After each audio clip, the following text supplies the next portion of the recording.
What's up, everyone? Wow. I'm keeping that in. What's up, everyone? Been a little bit, couple weeks. I'm back. Um, Nice to see or hear you, talk to you all you guys again, and seeing Hatch and Caden. This is episode 180, from the sidelines. And God, dude, it feels good. I've been busy these last couple weeks. Boys, glad I'm glad I'm able to join you guys. I've been leaving you guys hanging. Yeah, I duly apologize for that. A lot of stuff's happened, but life goes on. And here, Hatch, how are you doing? So, because I haven't talked to you in person, your person, through the screen or whatnot, Hmm. and for about 2 weeks or so. How have you been?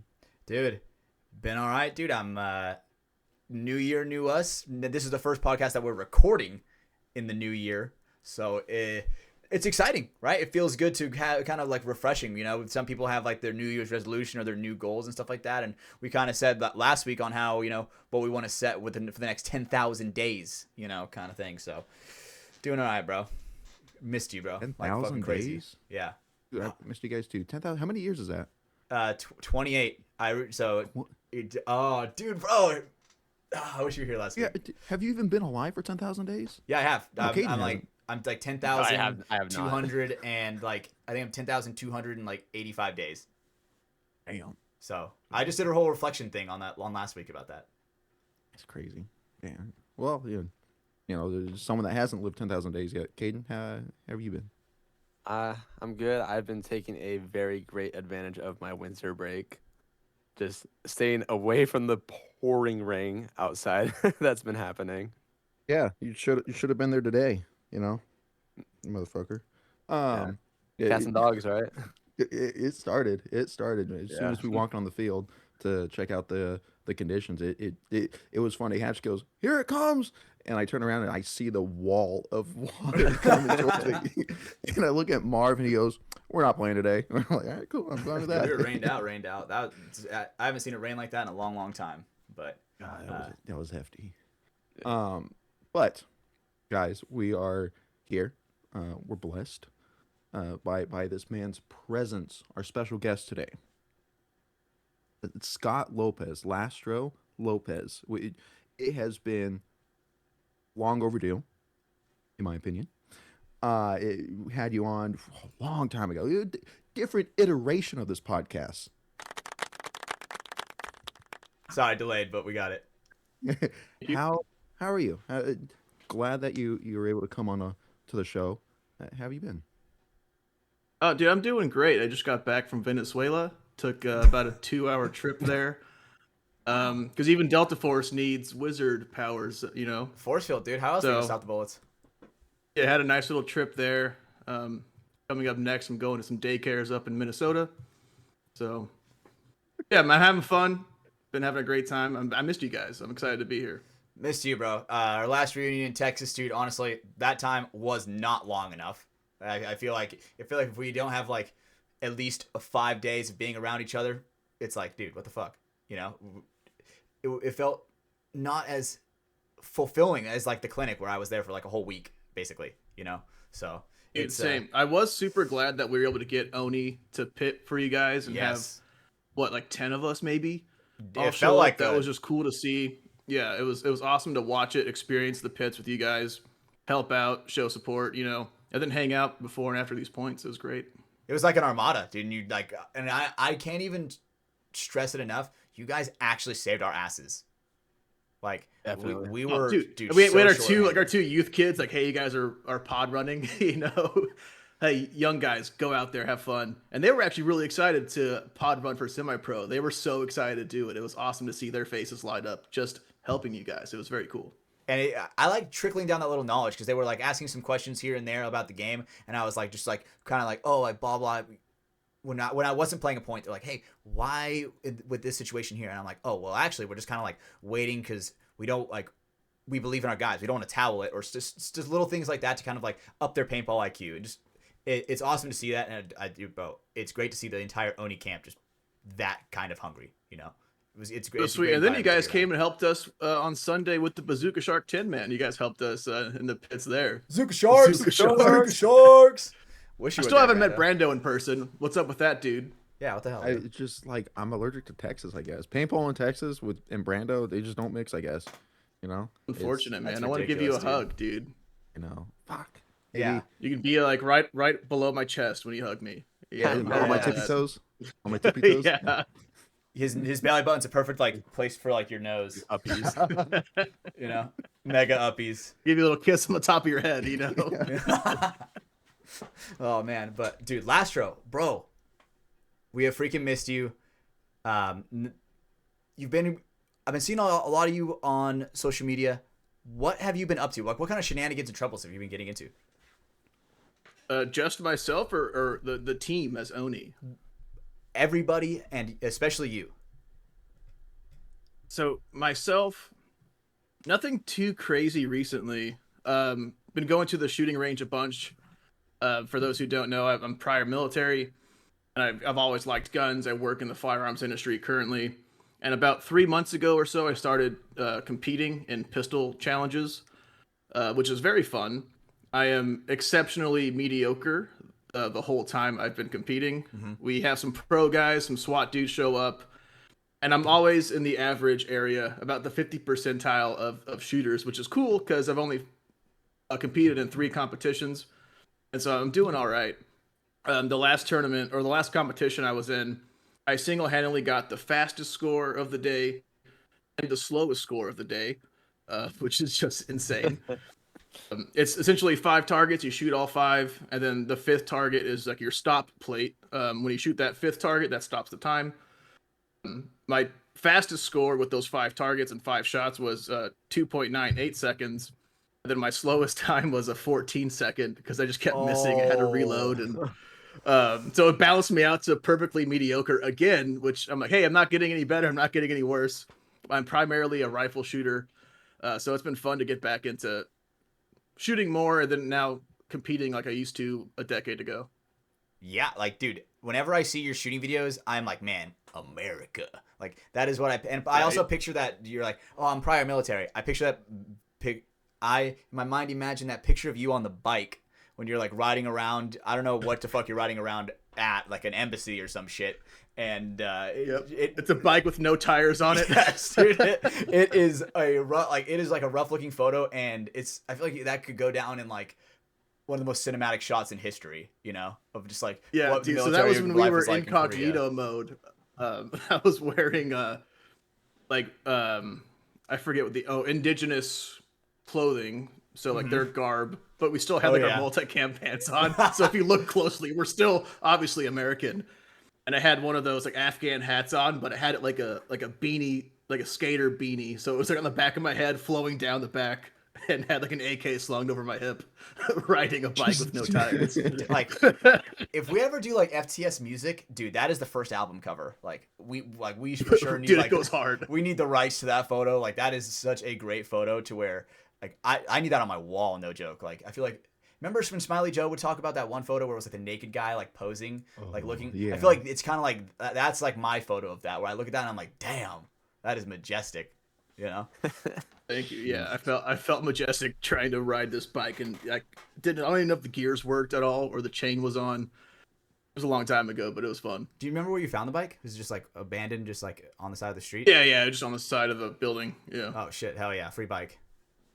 That's basically what like I also Chicago's like. I wish I can find it. I've recently moved, so all my stuff's pretty much in boxes. But I found this creepy little doll in Afghanistan, and I picked it up because it was creepy, and I put it in my cargo pocket for good luck. Then when we got back to the base, I like cut its throat open with a knife, and then I like the exact opposite of what you're supposed to do. Yeah, exactly. So I cut its throat open, and then I got a Sharpie and like crossed out one of its eyes. Just like a little like I don't know, like a stuffed doll. It's not like plastic or anything like that. And so yeah, it's malleable, so I can fold it up in my pocket. And then I took its little dress off, so it was just naked, you know, because why not?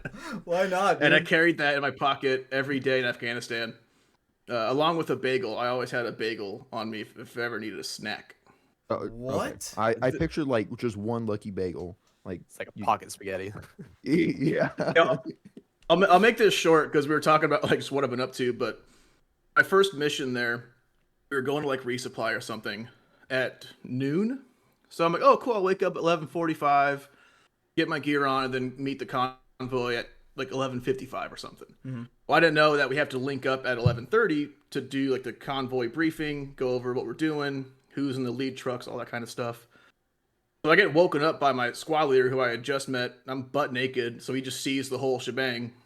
And I was like, ah! Because he just like busts through the door. Okay.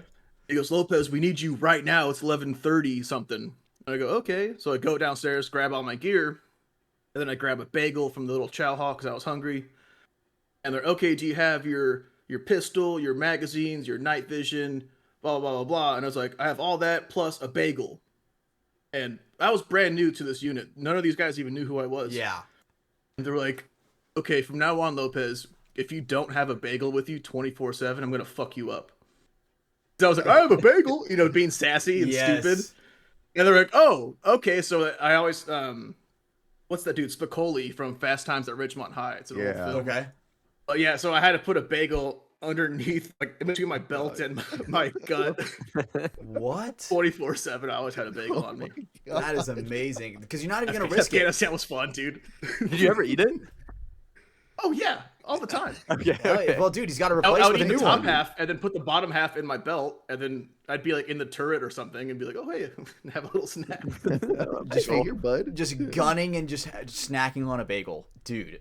If that is not like sheer American power, I don't know what the Texas fuck of you. is. That is Texas. Yeah. That is amazing. I was a very confident guy in my skills back then. Absolutely. What was your favorite part about that whole shebang over there overseas? Like, what was your favorite part? What was your least favorite part? This will sound weird. Like favorite part, just kind of like joking with the boys, like having fun. Oh yeah. But like overall, because I was 19 when I deployed. Like the coolest part to me was like any second you like theoretically could die, right? Like people are out there trying to kill you, or like they want to kill you. They might not be trying to kill you, but they want to. Yeah. You have active threats all the time. You know, the camp that we were at never got rocketed, but I could have like woken up to a rocket attack. Yeah. At 3 a.m, 5 a.m, like anytime. There could have been rockets or IEDs, explosives, ambushes, all kinds of things like that. So that was cool to me, of just being like, oh yeah, like we're in this, anything could happen, and it was exciting. So my favorite part was just that, like, you're always on edge, you're always thinking about stuff. And then my least favorite part was just the boredom in between stuff. Like we didn't do a whole lot when I was there. The war was kind of dying down, so we did a lot of monitoring camera systems and checking the area around the base and things like that. Sweeping dirt. Yeah, monitoring like vehicle bombs. We had a call that there was a bomb maker that put a bunch of IEDs, so improvised explosive devices, inside of a dump truck or a garbage truck. What? And so it's like the Oklahoma City bomber kind of thing. Those things are massive. Oh, and our fuck. camp was very small, and that would have blown almost all of us up. So we're like checking these cameras for these like garbage trucks, and one garbage truck pump faked us. He came down our road and ended up backing off and then just kept going, and we were like, whew, we would have all been cheesy, like that would Holy have sucked. shit. Like, dude, when you were talking about yeah, just things like that. Go ahead, sorry. No, that's it. Yeah, it's every day you have those, but you don't think about it when you're there. You're like, nah, it's fine. You're smoking cigars with your buddies, chewing tobacco, drinking coffee. Hell yeah. The boys with a Z. Yeah, literally.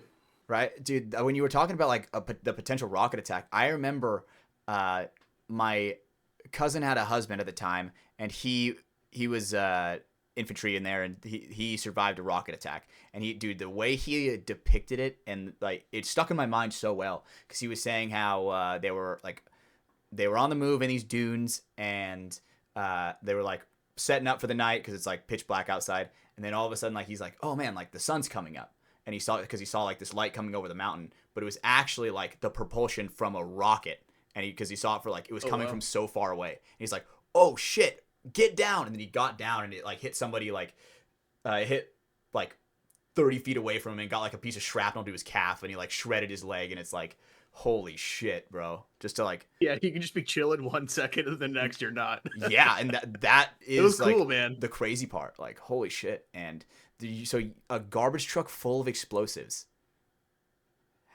So what they ended up doing was this garbage truck like pump faked our base, right? They didn't detonate on us. Okay. They drove down to Kaya, which is like the Kabul International Airport or whatever it stands for. Okay.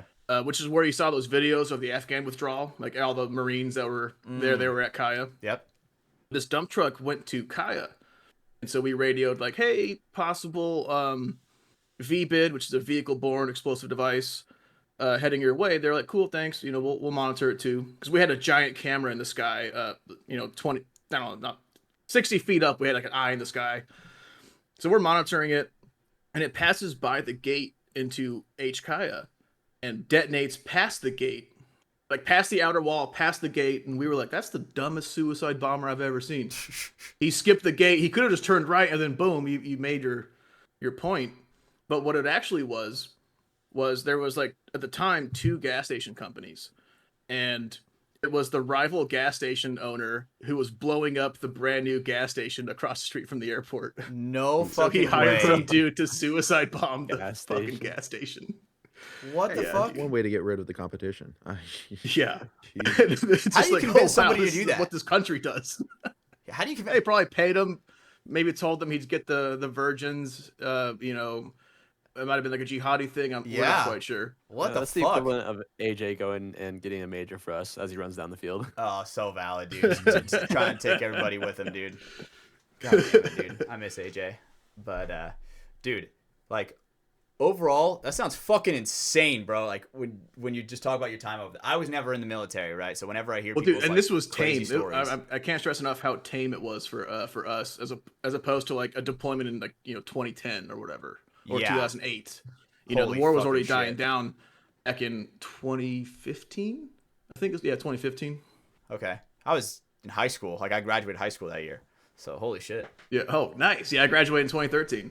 Oh, okay. Hell yeah, dude. We're all basically the same thing. Basically. Yeah, exactly. Right? So, I mean, I served with guys who I was in elementary school when they were in Iraq, and like I still served with them. They were like squad leaders and things like that. And holy shit. I was like, "Yo, I was in the 6th grade, your first Iraq deployment, and now you're like in charge of me. That's cool." That They had is a lot of knowledge and also a lot of trauma. They let you know. Yeah, I remember. So I did some. Have you ever heard this place called Front Sight? I don't think it's a thing anymore, but it was like a No. it was like a training ground in Nevada, right? So I went there for a couple weeks and was doing like some firearms training. Dude, the guy who led us, he was like a retired like I don't know if he was a SEAL, but he was Special Forces. And dude, he would tell us this story, like we'd be shooting these targets, right, where it's like hostage situation type thing, right? And he was like, "Man, I remember the very first hostage situation I was in. He just him looking me in the eyes before I blew his fucking brains out behind someone's like standing behind somebody." And I'm like, "Holy shit, this guy's a fucking beast." You know, he like That's wild. Yeah. like the pure just conviction you could see whenever he would pull his trigger, like the stuff that guy's probably fucking seen. You know? Yeah, exactly. man, the confidence to make that shot too, and all the chaos around you. Yeah, like It's wild. like and that was one thing because I had no real shooting experience then, so it was very interesting and I told my instructor that I was like, hey, like I am basically a complete fucking noob, so you gotta like dumb it down to me like I'm a fucking kid, right? And so it was just great to see the difference because I was a complete fucking noob and he was dumbing it down to me to where I was able to hit a target under pressure. Because when you first do it, dude, that pressure of just someone kind of like telling you what to do in that situation, like, hey, shoot this now. Some people are like, oh shit, and they caused them to miss, right? Or just like the biggest thing that they taught me was the anticipation of the trigger pull, where it's like a lot of people, it's like when they're pulling the trigger, they accidentally like pull down a little bit because they're anticipating the recoil. Like once I got that concept, like my shooting just went up like tenfold, right? So that was just, you know, I love like competition shooting and stuff like that. So Yeah, it's a blast. Are you looking into getting anything? Like, I know you shoot rifles. Are you looking into getting into rifle competition? Honestly, no. The only reason I even do these steel challenges is because the range I go to, he started doing them, and he offered me and a few of my friends to join his shooting team. Because the competitive side's not really for me. You know, like I don't compete in paintball anymore. Like I've taken life way too casual. You know, in the past decade or so, or not even that, like past 5 or 6 years. So the competitive side, it's just because he like, hey, I want you to shoot for my team, and I'm like, I'm honored you gave me this chance. Like I want to do it, and then me and my friends go and represent DCK, which is the name of the range.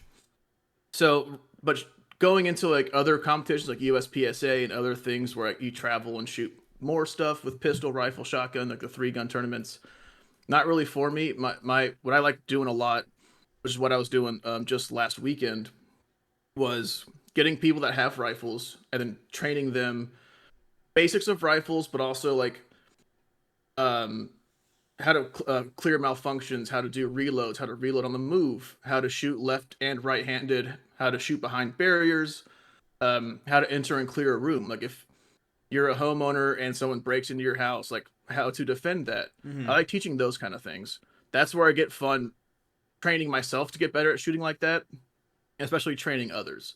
So the competition side of rifle, I don't see myself ever doing that just because I don't care to compete anymore, and I take more value in doing it myself at my own pace and challenging myself and also challenging my friends and new shooters or even pretty competent shooters, but teaching them things they might not know yet. And dude, I loved what you said there, where you were talking about the different ways you were like different scenarios you're putting people in with these rifles. I mean, dude, for me, like when I walk through my house, dude, I know every corner of my house to where it's like, you know, I know how to clear my own house. And that was one thing that I was learning at these shooting like the whole shooting range thing is when you're clearing a room and you don't have like the whole picture, right? Say if you're only seeing half of a guy, right? Are you going to shoot him if you only see half of him? You know, if that guy's not, you don't see that he's a threat. So I assume that's exactly. some more stuff that you like trigger discipline, everything like that. Find the scenario, things you need to look for.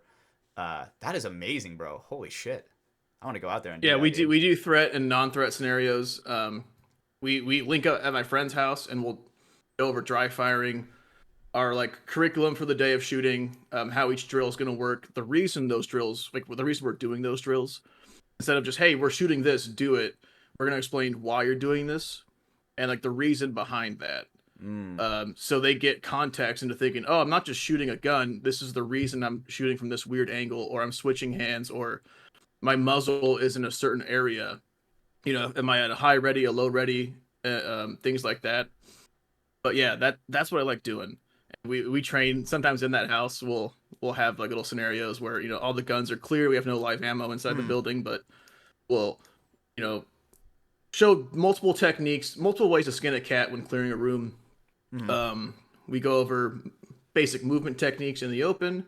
We go over water purification, communication, right? We have multiple ways through a phone that we can do encrypted messages to each other. We go over, communication, water purification, food storage, things like that, first aid, beyond just tourniquets, right? Chest seals, the Israeli bandages, how to treat head traumas, what native plants in Texas are fine to make tea out of or like to eat. We don't have a whole lot around here. Yeah. But we go over things like that. Hey, don't eat this plant. It'll kill you. Hey, turn this plant into a tea. You'll get some caffeine from it. So we go over all that with our group of friends, and we just call it like LARPing. You know, it's essentially LARPing with real guns. Yeah, that is fucking sick, dude. I have a blast dude. With that.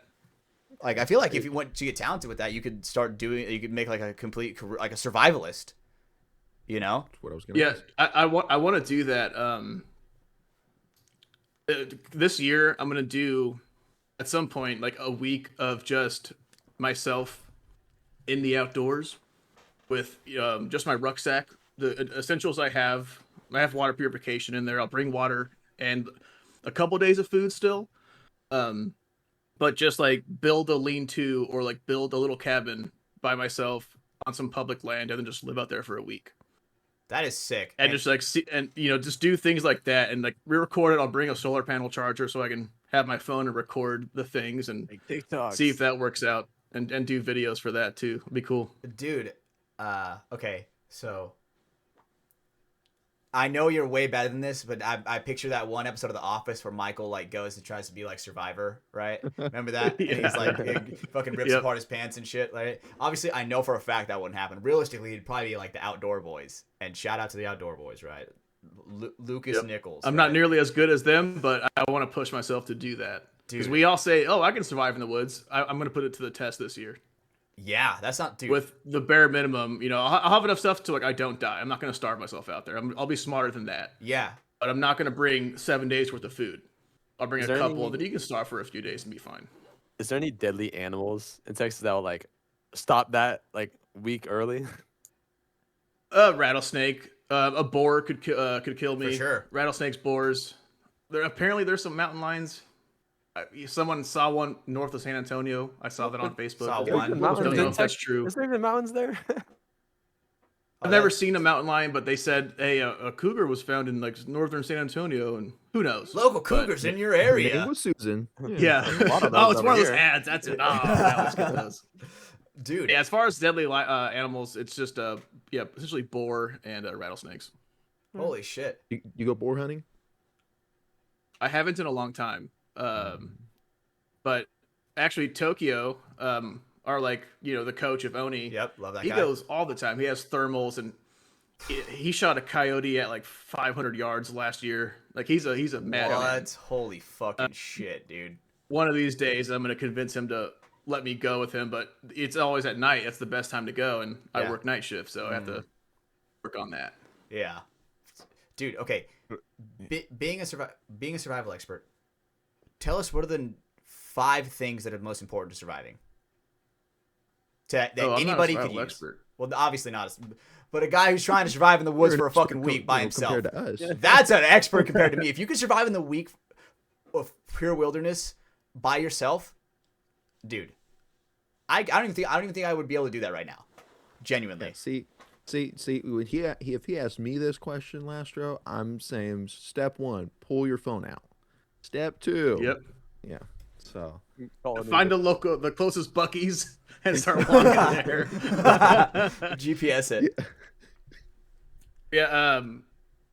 The first thing you need is a water source. You can only go a few days without water, and on day 2, especially for outside, especially in Texas, in the summertime, you're not going to make 3 days. You're going to be cramping up. Your body's not going to work day 3, even though you technically could survive it. So being around a water source, or like bringing your own, like I'll bring enough water to maybe make it last, and I'll set myself up to where I'm by a water source when I do this, and then just bring. I have a gravity fed filtration device. I'll just bring that and make it easy. But your first thing is water source. You don't got to worry about food too much for like the first week or so. You can survive off of just little crickets and worms and nasty shit. Water source is your first thing. I would say shelter is in your top 5. I wouldn't say it's 2, but it's in your top 5.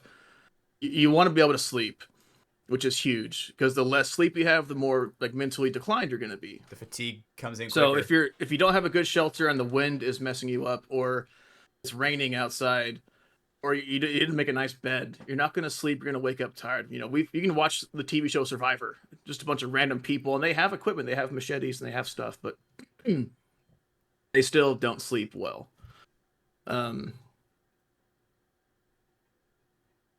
Yeah, water, shelter, food.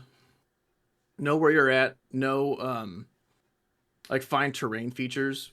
Let's say you have a hill next to you. Maybe use that hill to block the wind. Think about that when you have a shelter set up. Use some sort of natural barrier if you can. But like know where you're at. Know if you can't make it. Hey, to the southeast, there's a town close-ish.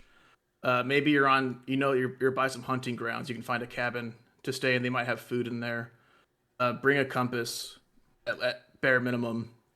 Bring a hatchet or a machete to help with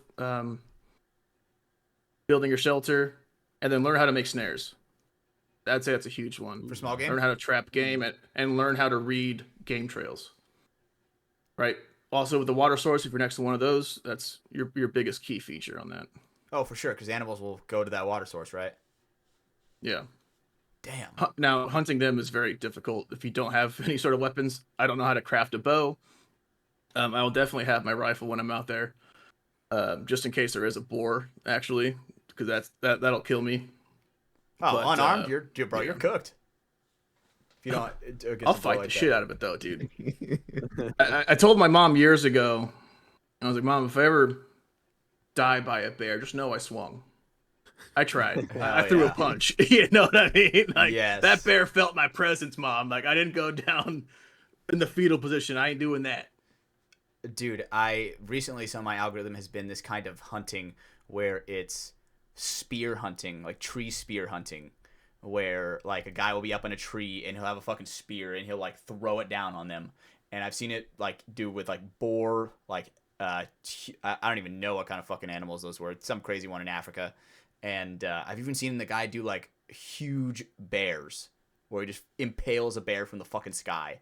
Not like jumps down cool. as like fucking D&D like Brando, right? But you know what I'm saying? Like, I mean, is he hitting them with one shot and killing them? yes, dude. Like that shit will fucking slice straight fucking through them, and like they are just like, what is fucking going on? Like they just have no idea what's happening. It's so fast. So holy shit, dude. I want to get into hunting so bad, but I'm also just like, everything in California is so fucking pussy. You know? It's probably more expensive in California to get a tag than go to a place. I don't even know how you would do it there. Yeah, I don't either. I need to figure out how to start for sure, right? We have one of the guys that we were just hanging out with today, Brando, Jeff. That I'm pretty sure he's a really big hunter. I'm pretty sure he's a bow hunter, if I am correct.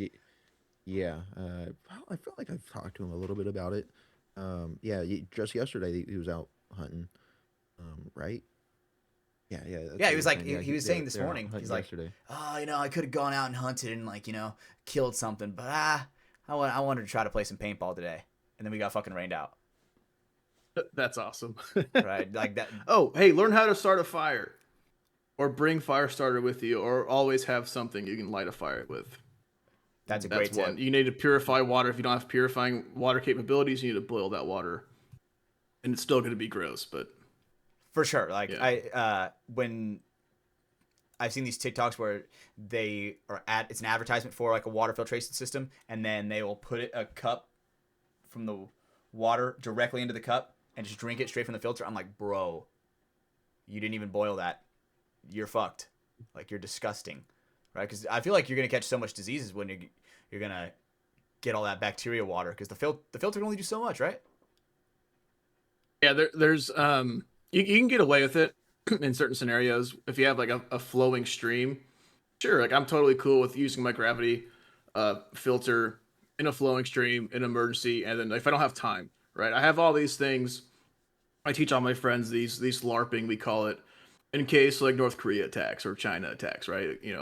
Hey, you're on the move, you need to run. I have this gravity water. I can put it in a river, stream, lake, and if I have to, while it's I'll hang it on my rucksack while it's filtering. I could drink from it, but ideally you still want to boil it. Yeah. Okay. And so besides the LARPing, are you an instructor, like a firearms instructor? No, I never got certified. Just because I don't see a point in it. Mm-hmm. There's not a whole lot of money in that unless you're a part of one of those top 10 like groups that train other military professionals or law enforcement professionals. Mm-hmm. Those guys make money. Your average NRA certified shooter or instructor is not going to make money unless they also own the range. I tried doing it when I first got out of the military, and they're like, yeah, you can get certified and we'll hire you at this range, but you'll be making $15 an hour. And so I'm like, that's not worth it. So I'm not certified just because I don't have to be to teach my friends or to teach new people. I have friends like that vouch for me. Like, hey, go talk to Scott and he'll take you to the range. And then within the first 10 minutes of meeting this person, I can show them I'm competent and I can make them a better shooter, or welcome them into the firearms as a new shooter. So yeah, I'm not certified. I don't have to be. I don't want to be. you know, there's no point. Okay. Dude, we got to get over there, boys. Caden, Brando, we got to get over there and, you know, have Lastrow show us the fucking ropes. You know? Yeah. I got a lot of friends with a lot of rifles, and they'll let you borrow them. I can just pick you 3 up from the airport with 6 guns, and we can just go to the range immediately. Are the guns going into the airport, or we're just getting picked up from there? Of course, dude. The drive-through. Got to keep So everyone gangsters. safe. Yeah. 100%, dude. Jesus. I'll get an escort with those guns by the local cops. Like, oh hell yeah, Texas, brother. Hell yeah. Fuck yeah, brother. We'll have 2-ton with his shoot your local pedophile hat.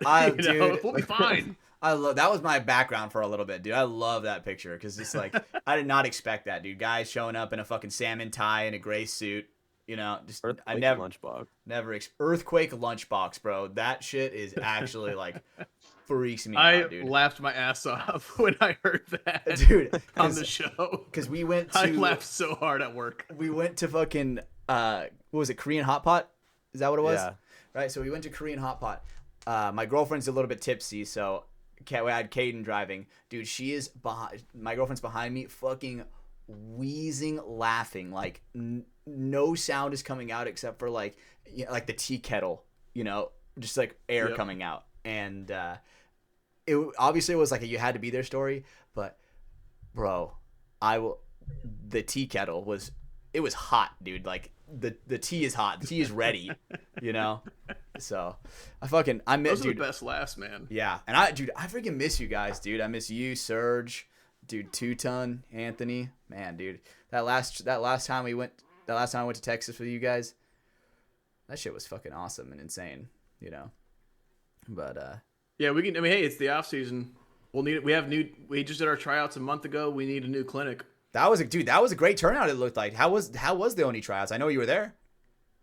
It was awesome. I think it was Anthony who made the Instagram post of like the first 8 of us. Huh. You know, 3 years ago, after going 0-4 in our first tournament, I think we won 2, maybe 3 points. And then now seeing, granted, there's a lot of like legacy Oni players that had to retry out, but the first day there was 26 people. Holy shit. And it's like, what the heck? 3 years ago, there was 8 of us. And there's people from other teams that, my favorite part about being with Oni is when we're at Outlaw, anyone can come up and talk to us. Anyone can run points with us as long as we're not like pre-tournament practicing, like in a week or 2. Yeah. We welcome any newcomer, anyone. We'll let you run with us. We'll talk to you. We'll give you water. I'll give you a Zen. I bring donuts and kolaches. Here, have something. And some of these guys are from other teams that they just don't like the owner of that team, or hey, maybe that they don't hang out like we do. We go get lunch afterwards. Yeah. We always share the same Airbnbs. We get dinner after every tournament, every day. We had a massive birthday party at our last tournament in October at USXBL for Talon. There was like 30 to 40 people at our Airbnb celebrating his birthday. Oh, hell yeah. Damn. That is awesome. It was so cool just to see this. Like the whole team came in there, D4, D5 families were there. Just seeing that is the coolest thing on the planet. And I take a lot of pride in it. I don't talk about it. I just don't. But I'm really proud of like what Oni's become. Hey, we're not getting podiums. Our youth is getting podiums. Our youth is baller, killer. baby. Shout out Wyatt. They got first, second, third, first, second. They're awesome. Yeah, we might not be the podium team, but people change organizations to come play with us just because they like who we are as people. And hey, if we can get you better, we'll do it. If we can't, hey, go join someone else and have fun and go be pro, or go move yourself up. Yeah. We don't hold any grudges. We like everyone on that field, and I hope everyone likes us. I think for the most part they do. Yeah, dude, absolutely. And one of my favorite things about Oni is just how inclusive you guys are. You guys will literally have anybody, right? And just being a part of that, even like a 1%, is something that I can genuinely take pride in. Because I remember when I was there, I was like, oh, hey, all you fucking rentals, let's all shoot this guy running the gauntlet for his birthday, Yeah. Right? And that was Ben. Oh fuck, what's his name? What's his last name? I don't remember. Ben Underwood. Ben Underwood. I called him Emo Ben. Love that. Shout out Ben. Shout out Ben. Right, love that guy to death. So I basically brought on like 10 extra rentals to shoot this guy running the gauntlet, and it was just overall so fucking funny because I feel like we can kind of spread that energy to those other people that are in that rental group, and they're like, man, like this is awesome.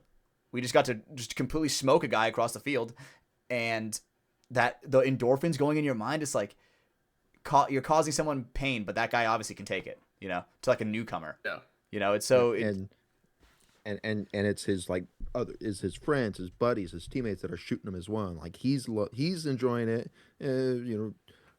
maybe not in the moment, but afterwards he's laughing and along with everyone that shot him. Right? It's the environment that you guys are really making enjoyable, right? The culture. You guys got a culture that people want to be a part of. When I think of Texas paintball, I think of appreciate Oni, it, man. for sure. Like and a lot of teams are just like, oh, it's Oni, it's just Oni, those goofballs. Because also I show up in a wizard costume or a knight costume or like George Washington as like the mascot pod runner, But then they're like, oh, Oni just like 5-0'd us on that point. What the heck was that? Yes. We have some good runs, We're not taken too lightly anymore, which is it's exciting to see because we were just like the joke team for the first couple of years, and even though we made playoffs here and there, I think our highest on our first year was like a 4th place, I think. yeah. But yeah, it's just been fun to have every team, and when we go to a tournament at Paintball Fit or at X Factor, everyone is like, oh, it's Oni guys, and they're like dapping us up, and we're saying like, hi, I love you, man. Oh, dude, great point. Like we're there, we're having a good time, and we just want to share that. We have amazing sponsors. Absolutely. Just people we've met at these tournaments, vendors that we just hang out with and become friends with. We had one of our sponsors, I Hate Paintball. I have their hat right here that I've bedazzled. Hell yeah. But I met them at our very first Bunker Fest 3 years ago. We did a video with them. They said we were hilarious. And these guys drove all the way from Louisiana to the Texas Tin Man, or the Texas NXL, to be a part of the Bazooka Sharks. Yeah, that was freaking all awesome. The way. They drove guys, 6 or 8 or 9 out. I don't know how long that drive was. I'm bad at geography. They drove all the way there just to be with the Airbnb, hang out with us, play Tin Man, and I think they're sponsoring our whole. Or I probably spoke too soon. Maybe not. I don't know. I think they're sponsoring our whole thing next year. I think. Maybe. Just gonna speak it into existence. Manifest, dude. We manifest. I heard a rumor. I don't think we released the rumor, so maybe I spoke too soon. But you may or may not have heard it here first. Oni Paintball, baby. Right? And we just make friends, dude. It's so cool. Yes, and my favorite thing about Oni is when they were kind of being a little bit fucking lackadaisical, kind of fucking crack the whip on and be like, yo, stop fucking around. Dude, the amount of like serious looks that were like reflected back at me was great. Everybody seemed to care. Everybody wanted to do better. There was no like, I mean, there was for a second, but obviously I shut that shit down real quick where I'm like, dude, like there are no egos here. Right. And that's just one thing that when you're coachable like that, you're going to be, eventually you guys are going to be a great team, all just comes with time, meshing, the core of the team just getting stronger. And then eventually people are like, oh man, I want to be a part of this. And then people from the outside that bring in their talent and that can teach. And it's just a great cycle of a camp. Right. So, dude, it's one of the craziest things I've noticed just a few months ago. Some of our youth players that have been a part of Oni for the last year or two, they're driving cars now. Holy it's shit. So crazy to see that. I didn't go to the field. I went to the field like maybe 3 weeks ago for the first time since the October USXBL. I've just been busy, Absolutely. I pawn off like the leadership and ownership parts like Anthony and Sergio and those guys, Ed, because I can't always just be there.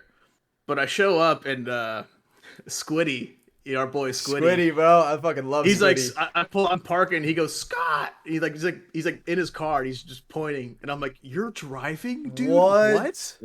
Like seeing these kids growing up is also just really cool. Absolutely. See them be like, young men, and then from when they're still crazy little kids, but then you see them like, hey, you coachable, right? Get over here. They're like, oh yes, sir. And they run over. Yeah. It's just so cool to see them, and the youth. They're all friends. Squiddy and Wyatt just went to go snowboarding, I think in Colorado or something. Oh, he was shredding Wyatt's the first ever time snowboarding, but they met through Oni, and now they're like best friends going snowboarding. That's the coolest gift paintball can possibly give.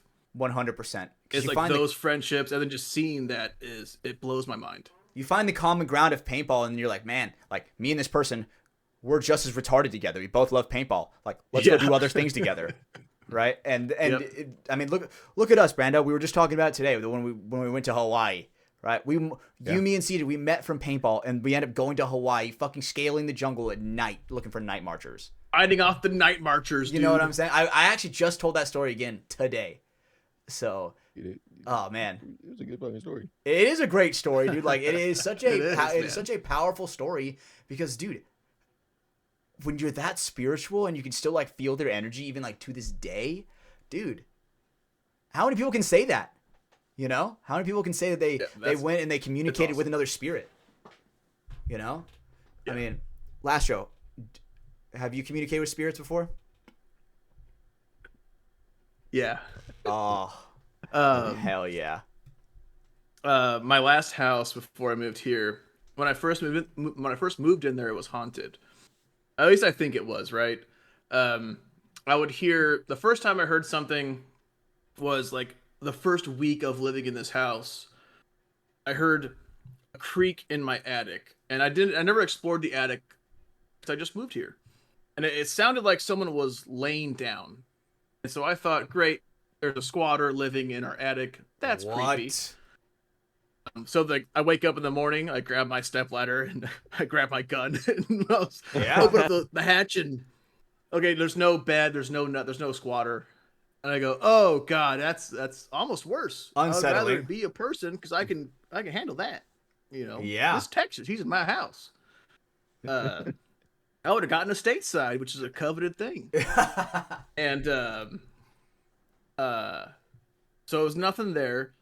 Then I heard my couch recline at like 3 a.m. That's a big movement. Right, and these were older couches, which like almost makes it harder to like pull the lever thing to make it like fully pop out.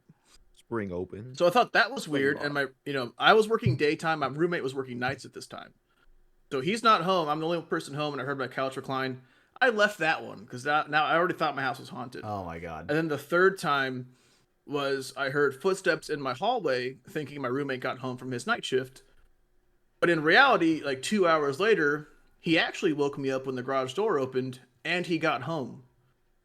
So it wasn't him walking through my hallway like I thought when I was still sleeping. Oh, he must have gotten home. Cool, fall back asleep.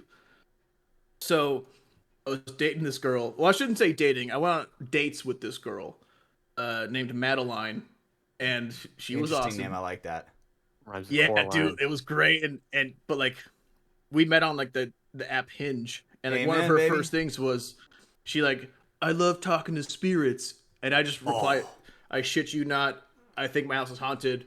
We should go out. We matched. Oh, dude! A few times. W Riz. So we go out a few times, and like on our fourth date, I was like, "Hey, do you want to go like talk, like go do something at my house? My roommate still works nights. He won't even know, because he would probably not like having a seance in the house. Yeah, and I'm all about it." She's like, "Hell yeah!" She shows up, and it's probably just her being weird, or maybe she is a medium. But like, I open the door, I let her in, and she looks at me and she goes, "I thought you said you were home alone." What? And I was like, I am. So I'm like, maybe that's her just being funny or cute or like whatever, or like, playing on it, or maybe she like felt a presence. I don't know. And then we waited until, was it like 3 a.m., the witching hour or something? Oh fuck!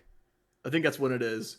and she had like she like saged the house first. She put salt on like the exterior doors, and then like made a circle of salt and had like I think it was a possum skull she put in the center What? of the thing, and like a bunch of dude. She had a backpack full of stuff. It was cool, and had like a possum skull and some like little like bones. I don't know, like tiny critter femurs or something, Fetus bones. and like laid those around. And I'm like hammered. I'm like, oh, this is cool. Yeah. I'm just watching her set this thing up, and she lights all these candles, and then like blows them out, and only has the one candle in the center. She's like, if there's any spirits in here, we come in peace. She does her whole speech, whatever. What is your name? And then like the candle flickered, and I was like, oh, is that just the candle flickering, or like because they do that, or was it a spirit? And I didn't feel anything. Like nothing happened. I didn't notice any changes. But after like 2 months or so, maybe 3 months, we stopped talking, and life went back to normal. Well, Wow. Anthony, Oni Anthony, Yep. we all know that guy. Love him. At work one night, now I think I'm back on night shift, or now I started night shift with Anthony, and he goes, "Hey, are you still dating Madeline?" And I go, "No, we stopped talking a few months ago, whatever." And he goes, "Is your house still haunted?" And my brain thinks, Oh my god. I didn't hear a noise or anything since me and Madeline stopped talking. And so he goes, "Bro, she stole your ghost. What the fuck?" And I go, "Dude, that guy was chill. She stole my ghost." That is valid. Ghosted and ghosted. But like she might have just taken my ghost home with her that night. I don't know. Damn, I would be way more like sinister about it instead of like you're very optimistic, or I guess I'd be way more sinister. Be like, you know what? Oh fuck it, she took my demon. Now it's latched onto her. She's done so now. No, dude, she wanted a friend that could give it to her better than I could, I guess. No, Oh, no. even to the fans. No. Oh, dude. Dude, OnlyFans ghost content, bro. I guarantee that's a thing. I guarantee that's a thing. Wasn't that a thing in like Scary Movie or something? And that Yeah, it was like was. 4 years ago, I think. That was a long time ago. Holy shit! 3 or 4 years ago. So how? Oh, okay. Yeah. So how long have you known Anthony? Oh, and Anthony. Probably Anthony. 3 or 4 years. Yeah, because I got him into paintball from working at our company. I almost said Wow. our company. I'm glad I didn't. But yeah, so I think he's been there for almost 4 years because I've been there for almost 5. So he's right around 4 years. I'm right around 5 years. I think he got there when I was around a year. So yeah, 3 to 4 years I've known him. And you introduced him to paintball. So we started Oni pretty soon after I got him into paintball. And now he's taken that and ran, obviously. He's Yeah. there every single weekend, Saturday and Sunday. And I'm like, hey, I'll be there every month maybe. Yeah.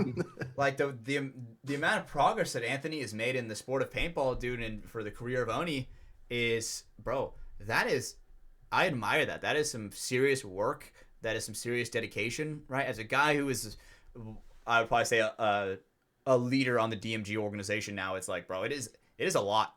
It is genuinely a lot of responsibility and a lot of planning and a lot of making sure a lot of balls go in a lot of hoops. Yeah, he has definitely spearheaded Oni to where they are now, or to where we are now. Our first year, like, he was the captain, the main owner, things like that. Mm-hmm. I think year 2.5 ish, we got Sergio in, who was a huge help as Love well. Serge. So him and Sergio are doing their thing to like expand the organization. Sergio was a part of making us a charity. We're now a like 501c3 community outreach program for youth. So we get youth into the sport. So we're technically a charity now, and that's all thanks to Sergio. Wow. So him and Sergio have really got us even further. And then we have guys like Ed and Dre that are like captaining and owning the D5 squad, things like that. But Anthony is really the main guy that got most of this started, and I'm just the goofball in the background who Got him started. has friends, and I can talk to people and get us like kind of sponsors and stuff. Or our barbecue truck sponsor that we have, we love those guys, a veteran-owned organization. I became friends with them, and I asked them one day, "Hey, we have this paintball team we just started. We're technically veteran-owned. Me and Anthony, they want to sponsor us." And Valid. he's like, "Yeah, I'll give you like $250 per tournament to go to entry or paint. And I was like, whoa, I didn't ask for that. I just want to put you on our jersey. This we were still D5 back then, dude. Yeah. He's offering us money. He's like, I fucking love you guys. Like, you guys are awesome. That's my role, is just to be the comedic relief and the guy that goes out there and talks to people. But Anthony is really the driving factor of Oni, and with Sergio and Dre and Ed. Wow, that just and shows CJ, you just got to ask, right? You just got to ask, like, hey, like, I'm just trying to. That was one of my biggest things. I remember sometimes someone was like, "Oh man, like you pressed Mr. H back there." I'm like, I didn't press him. I was just fucking talking to him, about the future of everything, right? And when a closed mouth never gets fed, right? So exactly. I think that is, bro, amazing, and that's a good learning lesson to a lot of people listening. Where just ask. The worst they can say is no. Actually, I mean, there's plenty of like worse things they could say than no, but you can just picture that they say no. It wouldn't matter what they do say, right? So unless they say yes, then just imagine them saying yes. Then you're good. I always say yes in my mind. Be a good person. Yes. Just imagine everybody in there. Be a good person. Shake people's hands firmly. Have a smile on your face. Ask them how they're doing before you start talking about yourself. It goes a long ways. Absolutely. And never shake someone's hand. Never shake another man's hand sitting down. That is like one of the craziest rules I've learned for sure. Yeah. I don't get upset by it, but if I meet someone for the first time and I shake their hand, they're still sitting, I'm like, noted. They might turn into my best friend later on. But I'm always like, initially, I didn't like that. Yeah, it's very weird because it just kind of shows like the way someone was raised. It's like I was always taught, right? Yep. I didn't even have a dad, and I was taught that. You know what I'm saying, right? So it's just one of those things. Handshake is one of the first things I judge people on whenever I did interviews back at work. And some people are fucking awful at it. You get the limp noodle. Yes, every single time. Dude, or when they like get you, and it's like that man where it's like, you know what I'm talking about? They're just grabbing my fingertips. Like I try not to grab their fingertips, right? And I don't want them to grab my fingers, but it bugs me when I go in for a handshake and they latch on too early and it's just my fingertips. Like, fuck, are they judging me right now? Because they got my goddamn fingertips. I didn't do this. You did this, dude. I heard it's like a weak high five. You don't want to be. Like, did I start the weak high five? Did they miss? Did I miss? Was my wrist limp? I heard that if you look at like the middle of like the little middle part right here, the bend, you'll never miss a handshake. If you're staring at that part and you're going in, you'll never miss a handshake. Yeah, I want to test that. Let's test that next time. We are going to test that for sure. And I want anybody listening to do it, and I guarantee you'll never miss a handshake again. See, I know, like high fives. You look at the elbow. Oh, for sure, you look at the elbow with a high five. I didn't know about a handshake. Yeah, I just look at their hand. Yeah, their elbow. Really? I feel like if you look at their hand, it's like, oh god, it's coming in and right at me. If you look at like, I had to keep my eye on the ball. It's like okay, those reaction things where they're like the hanging rods and you have to like wait for it to drop and you have to like grab it like for your reaction testing. It's kind of like that, where you're not. If you stare at each individual one, as soon as you look to the right, the left one's gonna drop. You have to like look dead center in the middle to like keep it all in your view, to like be like almost in a zoned out state, where you're like, oh, boom, boom, boom, boom. You know what I'm saying? Does that make sense? I mean, if there's only one rod, as in one hand, I'm just gonna look at that same rod. Yeah, you would. You like looking at rods? Yeah, I was just about to say that, dude. No. Looking at you. The way you said that, Rod I just looks couldn't. at me. What if there's one rod? I'm grabbing that one rod. Oh my Both hands, god, dude. Both hands Firm handshake. Firm I'm handshake. gonna basket weave that rod. Yeah, if you look at the tank, you never miss the shaft. That's what they say, right? Yeah. So, I That's what mean, my dad used to say. oh fuck, dude, that is amazing. So one thing I wanted to ask you about, Lastrow, is recently. This is one thing I do know you're way more expertise on than we are. We recently played Dungeons and Dragons, dude. Okay, and I want you to be honest, as a guy who plays Dungeons and Dragons way more than we do. What did you think, and what could we improve on? I think you guys did great. I did have like notes when I was listening to it, like for an audio, for a podcast, I have some notes. The first one being because you guys are, I mean, actually, any way you roll, if you have actual dice or dice on the screen, let the audience know what that roll was. Yes, 100% when I watched it So, back. like, hey, you rolled a 4. I didn't hear that a whole lot. Yes. It's like, oh, I failed. Like, I want to know what your roll is. And so let's say, like, you have to beat a 10, but you rolled a 6, and you still beat that 10 because your modifiers are a +4 or a +5. Mhm. Oh, now I kind of know where your skills are at without even seeing your character sheet. I know you got a good wisdom or charisma or whatever. Also, it took a long time to know what Spence was playing, which was a warlock. I knew it because I've played a lot of D&D, but when you introduce your characters, I would also recommend this for your second time recording as well. Uh-huh. Say your name, your character's name, what class they are, what race they are, and like kind of what they look like too. Because Gotcha. in my head, I was imagining random things. Like, I don't know what Hatch's character looks like. Mm-hmm. I'm pretty sure you're a human. Yeah, you're a human, right? Yeah. But are you 5'2"? Are you 6 foot tall? Are you bulky? Do you have a scar on your right cheek from something? Like, give us details so Yes. while you're playing this game and we're listening to it, we can imagine. It's like reading a book. Yeah, wow. We can Okay. imagine what your character looks like, what your sword looks like, dude. Your armor. Yeah, dude. You know?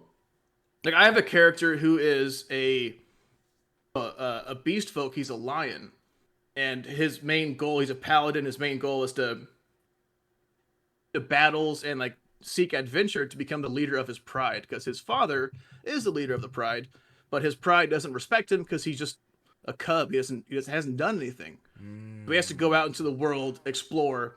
But he is an albino dragon. His mane is very small. His armor is pure white with gold accents on it. So when I describe this character to my campaign, they can see this character. Yeah. Of this white lion with white armor with gold filigree on it, a white and gold cape, a shield that's the size of the lion, and a broadsword. You know, a gold and white broadsword. Like, they can see what this character is in their heads. Yeah. Just my own players that I'm with, not let alone an audience that you guys are doing this podcast for as well. Dude, you were so my biggest advice would describe that character. I want to see it, dude. Yeah. I want to see. I want in my head, like I'm reading a book. I want to picture your character doing something cool. Yes. The way you describe it, I want to see that in my head. Yes, that you're That's my absolutely biggest right. advice, really. We were definitely lacking on that, and you know, I felt like the way we kind of shined with that was when we were like describing the attacks. I feel like when we were describing our attacks and our battle scenes, it was like very vivid. Like, I feel like, because I watched it back, right? Obviously with my own curiosity, and I showed my girlfriend. My girlfriend's like, "Oh, you guys play D&D? Hell yeah, I want to listen to that shit." I forgot, my girlfriend got me this thing called.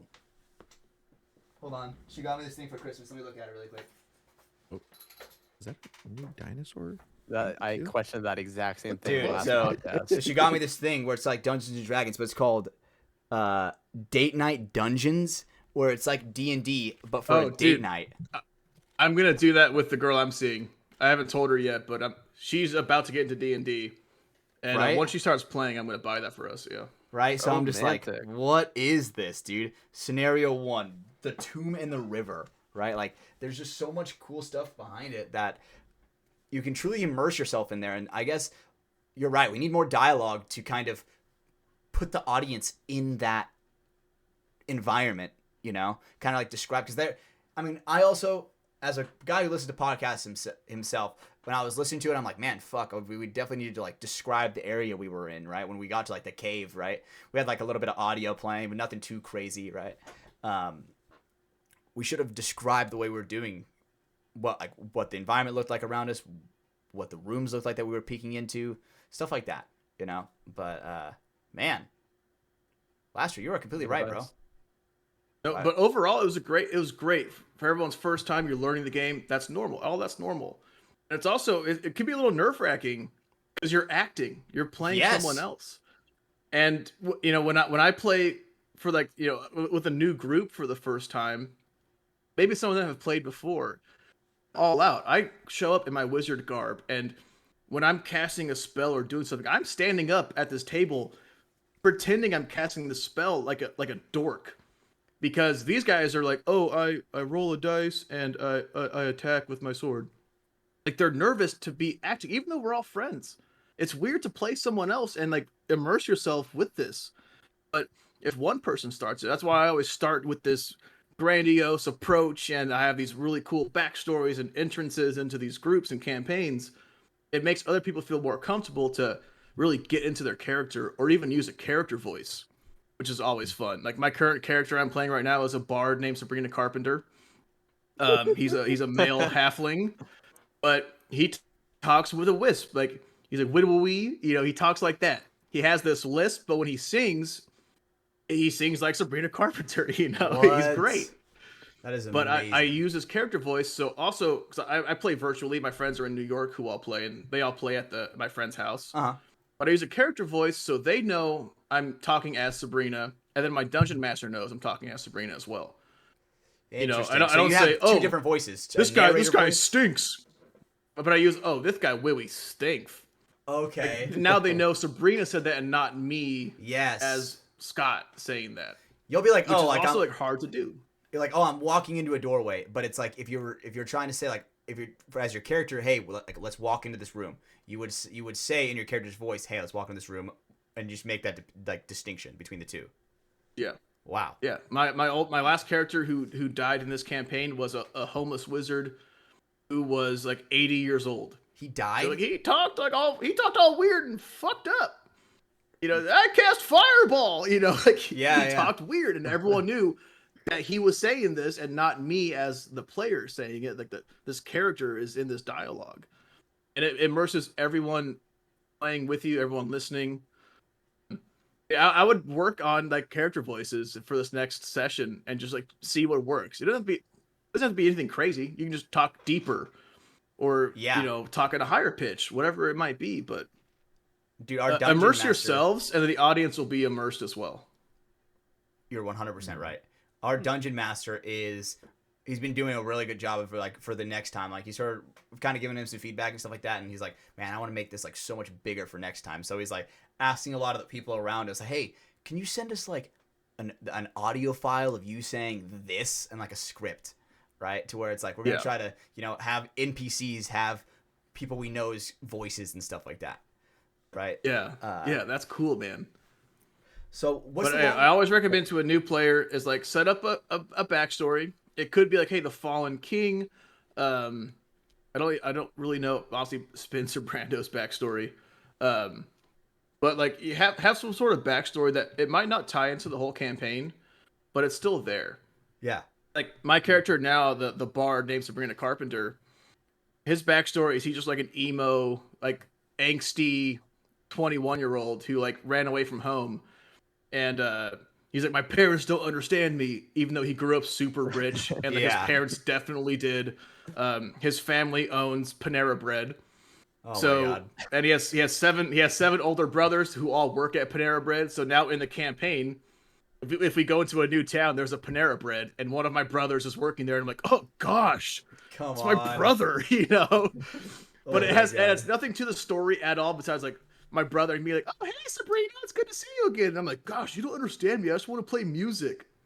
That's his backstory. Is this wealthy thing. He's an angsty teen, and his main goal for this whole campaign is to win the Battle of the Bards against his rival named Taylor Swift. Oh my God. So yeah, so this while we're literally in this fight between angels and demons, that's how our campaign's playing out. There's literal angels and demons. At some point, we're gonna have to go play the Battle of the Bards with my new group, and just roll dice to try and beat Taylor Swift in this band. Who can hit the high note? Which I think is hilarious. I think it's a really fun way to do it. Some of the other characters in this campaign, they were orphans. They had tragic things happen, and that'll all get resolved too, hopefully. But mine's just goofy, and you can totally play something like that too. And if anyone listening has questions about D&D, how to start a character, how to even find a campaign, let me know, because I really nerd out about this. I'm deeply passionate about it. I have literally 12 sets of dice that I flow through. But yeah, I love it. I'm this nerd that likes guns and Renaissance fairs, and I'm a hippie at the same time, and it's just awesome. Dude, we should go. We as FTS should go to the Ren Fair, dude. You know, See the pickle guy. I think we There could go was in our one- Halloween costumes, dude. The ones that we normally wore, you know, and just Literally, yeah, That, you'll that would fit be right just, in. we fit That right would be in. perfect.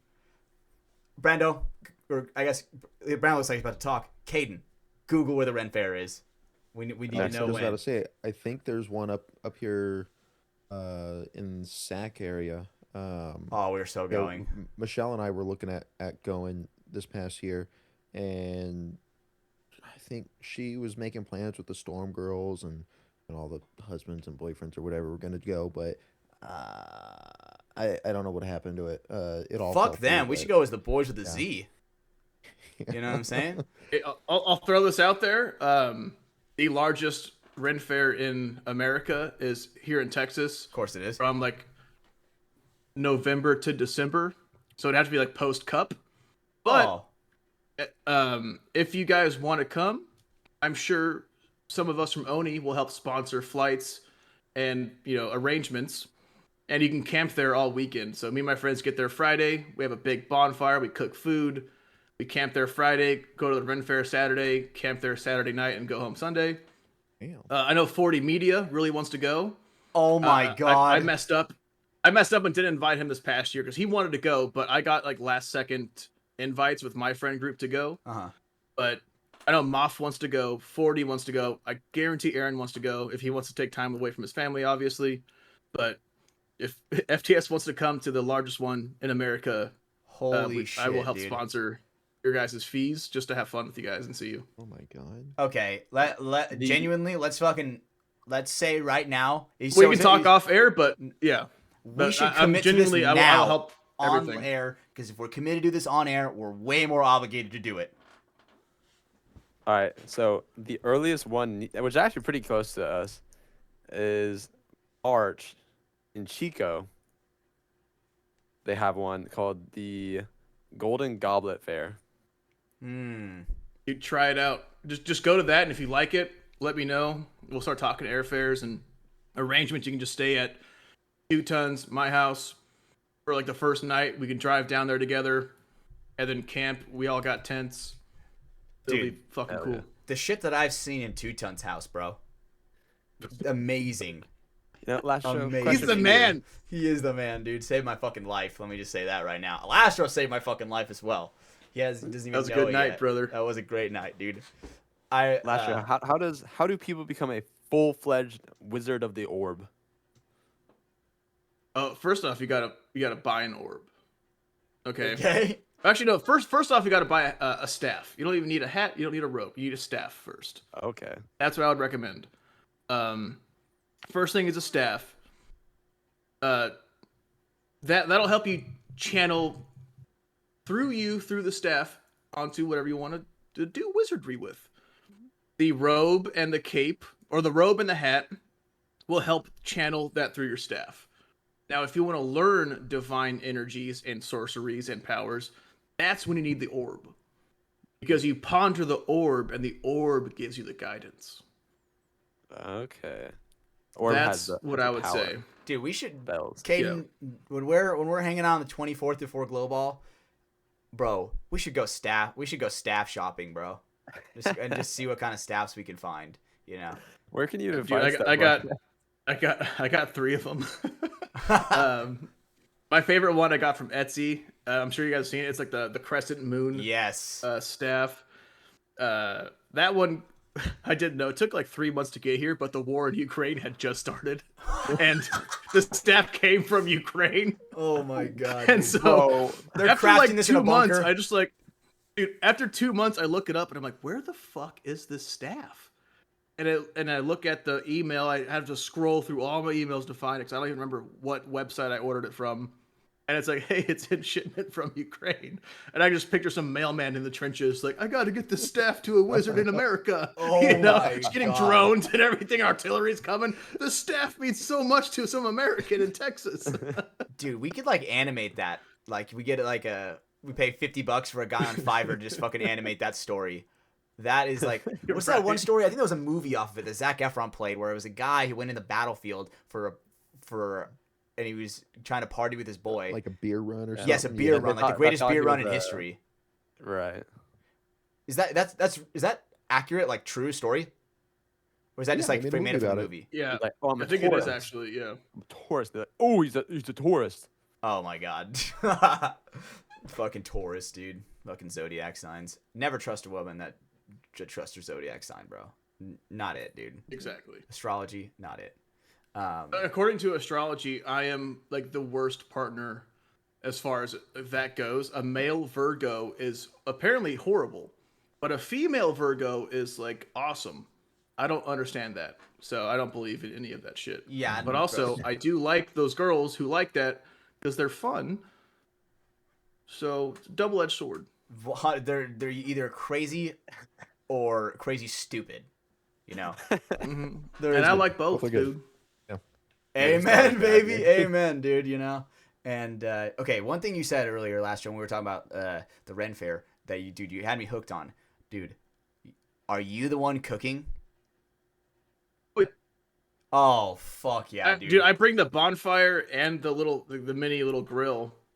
And dude, we had steaks, we had burgers, we had hot dogs, we had pork chops. And then for breakfast we had eggs and bacon. Oh my god, Oh, I'm yeah. like hungry, like thinking about it. Like I'm like salivating. Yeah, dude, thinking I about bring it. two I'm coolers. currently salivating. I have 2 coolers, one with booze, one with food. My Kia Soul is packed to the 9, dude. You can't fit anything else in my Kia Soul. Like that's the essentials you need in the in the wilderness. Yeah, and but I load up. I was the first one at this last one, so I found like the primo spot with some shade for the morning, so that we didn't get too hot in our tents waking up. Yeah, I brought the firewood. Actually, everyone brought firewood, which I was really surprised about. Yeah, for 'Cause sure. I thought no one even knew I was bringing a bonfire pit, but apparently the group chat mentioned it. So yeah, we had our own bonfire. There's also the community bonfire at the Ren Fair, and there's people playing the drums like dong dong dong dong dong, and you're all dancing around the fire. And there's even food trucks there. There's a Domino's there. What? There was a barbecue truck there. There was food trucks at the campsite. I would imagine the you round can just- table. Oh, Dude, it was awesome. Remember when Logan used to work at It Round was Table? awesome. Mm-hmm. Oh man, those are the good old days back when he was, do what he was told. But it is what it is Youngin. now. Miss that guy. But Yeah, if you guys want to, let me know. We'll arrange it, and I'm in, bro. it'll be a really, really fun weekend. Yeah. I am in. I'm committing to it. fun. Like, bro, I'm gonna go. That sounds fucking Dude, amazing. on Amazon, $30. You look up like Viking drinking horn. It's an actual ox horn. It's like a genuine ox horn. $30 Amazon. Put your beer in it, drink out of it, or your mead, or whatever you have Oh from the my Ren God. Fair. Bro, it's cool. Dude. It comes with a little belt loop leather holster for it and everything. So you just put it through your belt loop, leather holster, put your horn down there when you're done.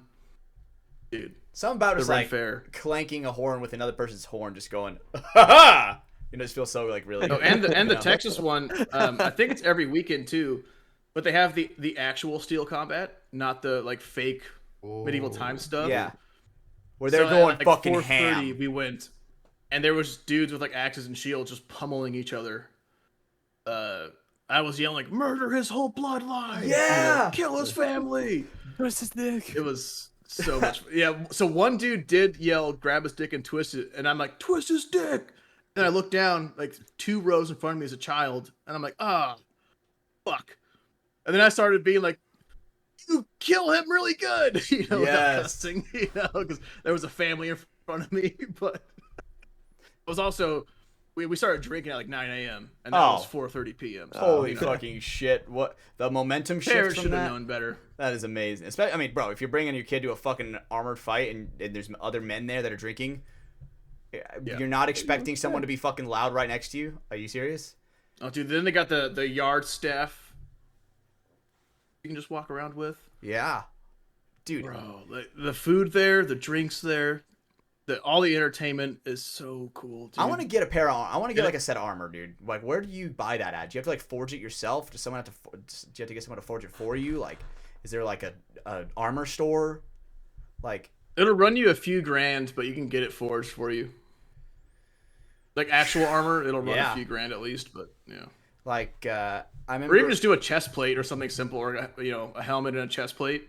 which will be cheaper. That'll probably be like 1,500 to $2,000, depending on who you go through. But Like it's possible, I remember I went to a castle. There's a castle in California called Hearst Castle, and there's like a set of armor there, right? dude.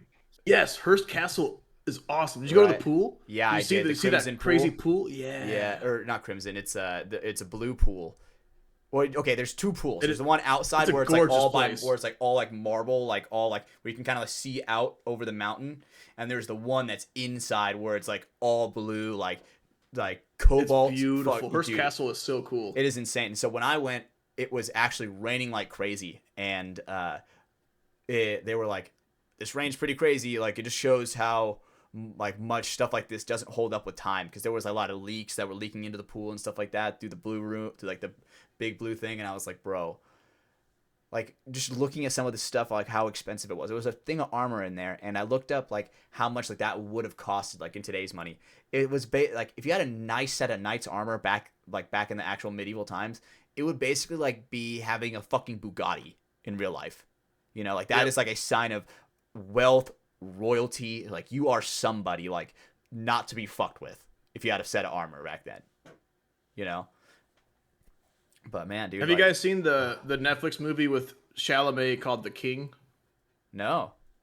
Is it good? No, is that It came out probably 4 or 5 years ago, but it was about the King Henry V, I believe, and the Battle of Agincourt, which is like a super famous battle with the French. But it starts off really strong with like some combat, and it ends incredibly strong with the Battle of Agincourt. The middle of it is about King Henry not wanting to be the king, and it goes into like just him going into becoming a king, essentially. So the middle part is like slow, unless you care about history. It's really fucking cool. But the fighting in that one, I'm not going to spoil anything, but the knights that have that plate armor, like they're getting hit in the head with swords and stuff, but it's like bouncing off of them because it's plate meant to do mail. that, for It's sure. not going to go through it. But the coolest part is it shows their exhaustion after just like 30 seconds of fighting. So you'll hear them breathe deeply and like, oh my god, and like swinging as hard as they can, but it's super slow because they're exhausted after a minute of fighting. It's the most accurate fighting I've ever seen from a medieval movie. It's not thousands on thousands fighting for hours, killing everyone. It's like people in skirmishes fighting for their life with hammers and maces and like daggers, trying to squeeze a dagger underneath their armpit where it's not armored. Like, if Wow. anything, watch the first 20 minutes and then watch the last half hour. It's worth it to watch the coolness of that combat. A dude gets ran over by a horse, and eventually he just gets up because like the horse trampled him, but his armor took it and he couldn't breathe very well. But he like gets up and keeps fighting. It's very cool. Jesus. Man. No, I haven't seen it. I've seen a little bit of clips. I haven't seen like the full fighting scenes. I know Robert Pattinson's in it, right? He's He's French guy. the French prince. Yeah. French prince of France Air. Yeah. Yeah. He actually plays a really good piece of shit Frenchman that you want to see him die, and you're like, oh hell yeah, kill this motherfucker. It is such a good movie throughout. But if anything, take 45 minutes out of every day, watch the first battle scene, go all the way to the end and watch that. It is the most entertaining thing you'll watch. I promise you that. I love watching like depictions of stuff like that, right? Like just like when it's really realistic like that. I remember it's not like a medieval movie, but the movie All Quiet on the Western Front, the newer one that Netflix made.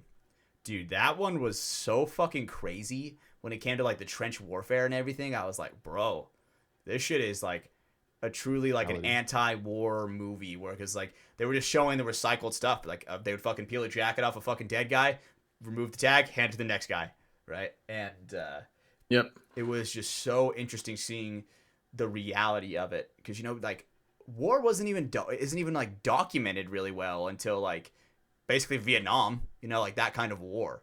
You know, sure there's like some paintings and some pictures, right? But when you got it on video, you see like the brutality of like what war is. Holy fucking shit, bro! Like, couldn't even imagine one of the what's things melee that combat. like current war films or shows or whatever doesn't portray is like how much the equipment you wear affects you. So you can watch it. Like, I don't recommend watching it, but if you're weird and like fucked up, you can go watch like Ukrainian GoPro footage. But in these movies, you'll see these like grandiose attacks of people sprinting towards gunfire and doing all these cool maneuvers and things like that. But in the reality, especially when I was a machine gunner back in the day, I was a saw gunner, an M249. I carried all my ammo, all my spare barrels, my thermals, like everything I had was like I did the math a long time ago, but it's like close to 100 something pounds of extra stuff on me. And I was a machine gunner in Korea, so it was not combat I'm talking about, but we would be training with live fire. We'd be shooting something behind a berm. We'd be in these mountains shooting things, and then just getting up with all that equipment, how slow that is, and then tripping over a root of a tree, like how clumsy you are when it's muddy and you can't get a foothold. And in the real world, you're getting shot at while this is happening. Yeah. Like people are trying to shoot you, and you are moving so slow, and you're tripping over fallen branches, fallen friendlies or enemies or anything that can just trip you up, and people are shooting at you. Yeah. And the movies don't portray that, but it is crazy to be like, I had all this gear and this 26-pound gun when it was fully loaded with a 200-round drum mag. That's 26 pounds in front of me when I'm prone, having to get up and sprint somewhere. I fell so many times just getting up from laying down, covering fire. Because it was so heavy, I would try and sprint, and you know how we sprint in paintball, you're low to the ground, and you're trying to go as fast as possible. But all that weight, and then my assault pack that had ammo in the back of me, falling face would first, just make me eat it. I chipped my tooth on my gun once. I fell onto my gun and chipped my tooth, and I was just bleeding all over my gear. As soon as the ramp dropped in the back of this tank, that's called a Bradley. It has this giant ramp that drops down. And as the lead, as the machine gunner, I was the first one out there, so I can kind of like put my foot on the ramp and ride that ramp down. Oh, carry the momentum. And then just lay down covering fire. And so I do this cool thing. I think I'm badass. And I go to run, and it rained the day before, so there was ruts. These tanks have tracks. They're called Bradleys, but they're essentially tanks that carry people. But they left these giant ruts in this road, and I took 2 steps and just ate shit. Because I had all this weight, I slipped on this mud and on this rut in this road, and just face planted 30 seconds into this fucking training mission and started just bleeding everywhere. My buddy Davis, he sees me, he goes, "Lopez!" Like we're in Black Hawk Down. Yeah.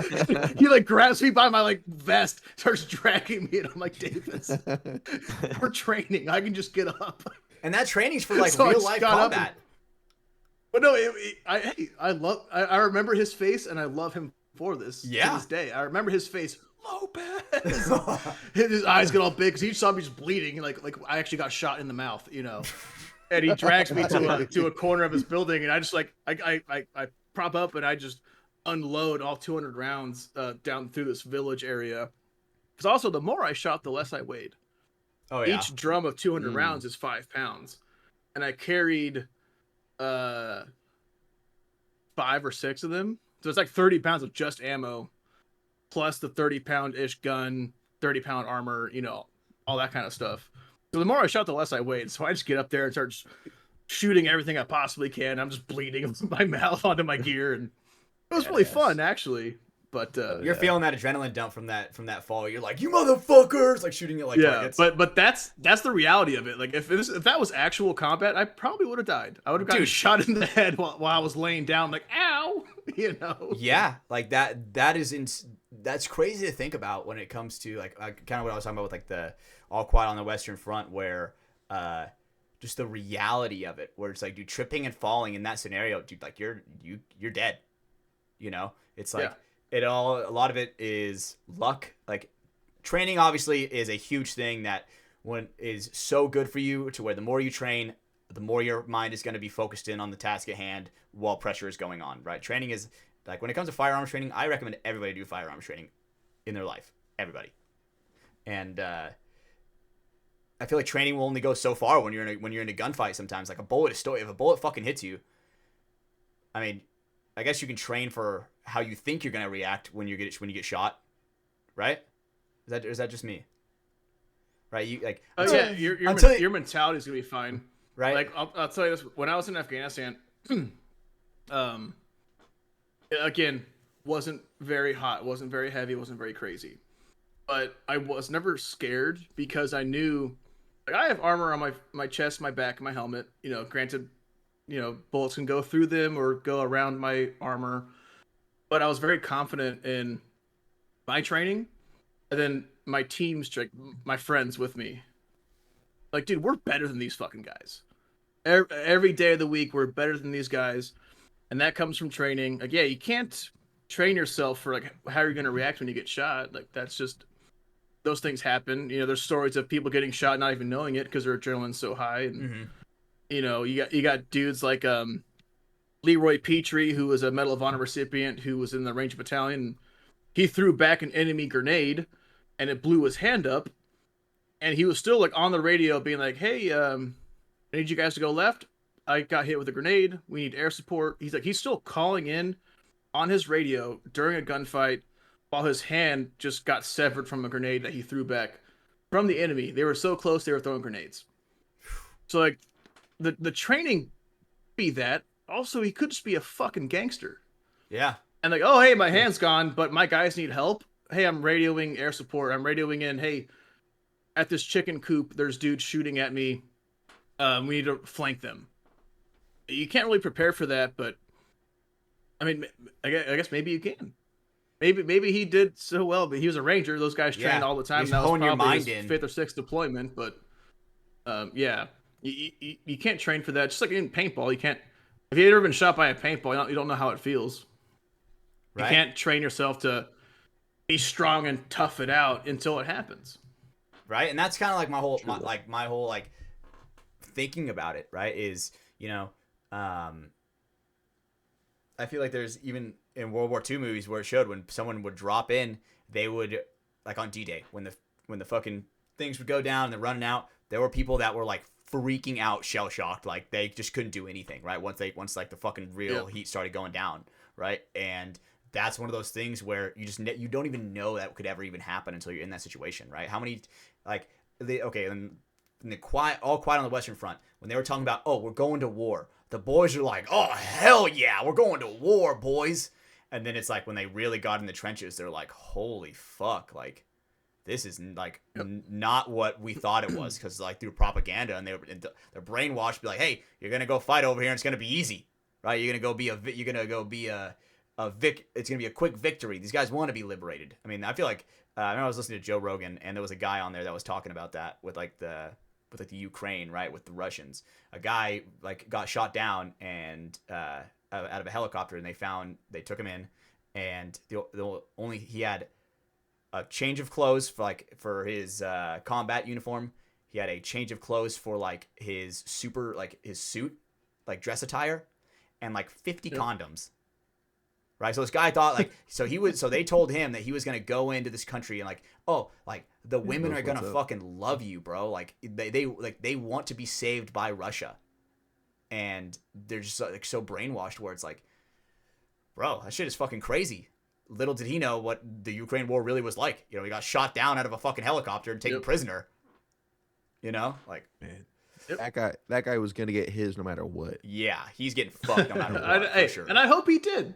I hope he still somehow did. I hope he got lucky, right? But it's just so crazy when it just like the whole atmosphere of what that is supposed to like be like and like the reality of it, And I guess I took that. I won't way too name serious. names obviously with this, but I do know like 2 guys who did freeze when like the first bullets did fly, and it was just like hey, tap them on their helmet.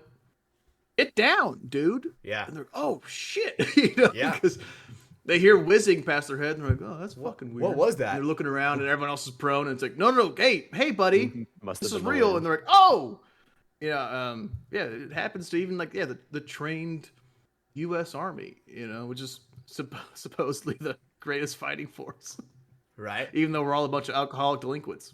Yeah. But we're Kids. still really good at fighting, Yep. as Training, you baby. saw when I was just in Venezuela. Yeah, dude. Hell yeah.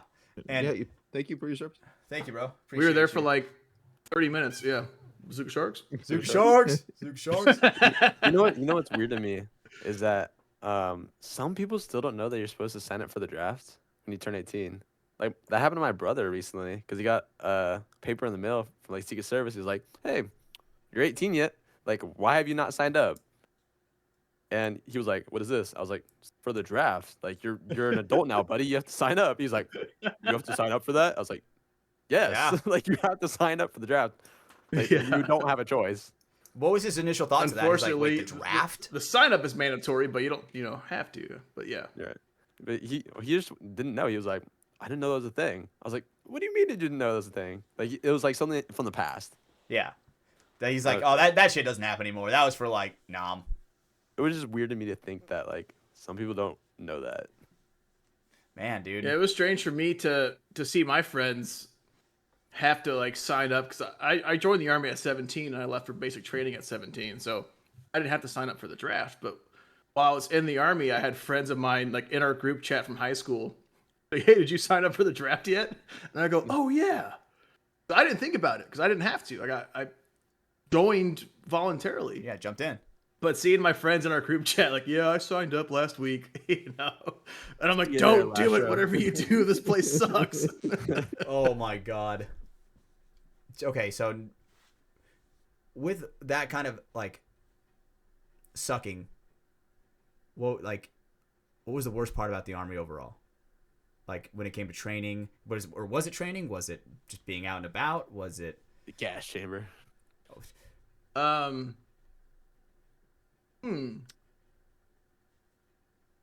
I got two things. I thought about you asking this question.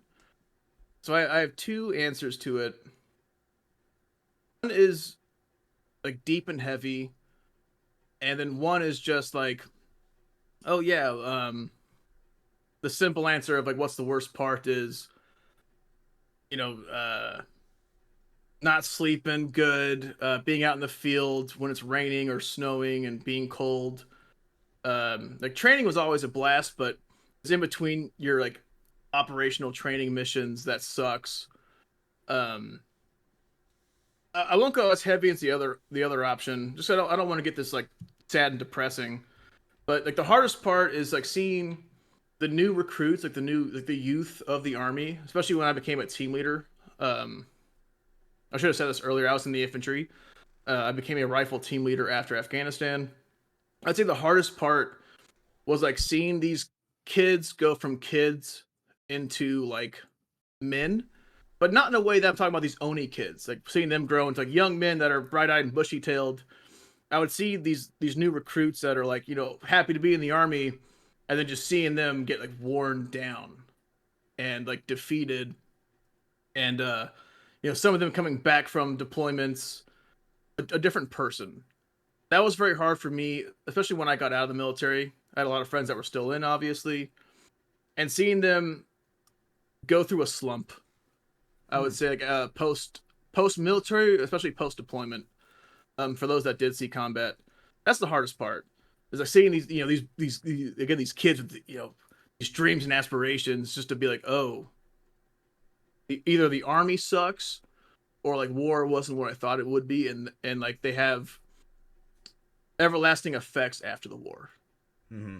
That's what I would say. So that's the dark side of it, which I don't want to keep going into. Yeah. Unless you have more questions, I'm definitely cool with that too. But that's the hardest part, and I've gotten over that. I struggled with that for years.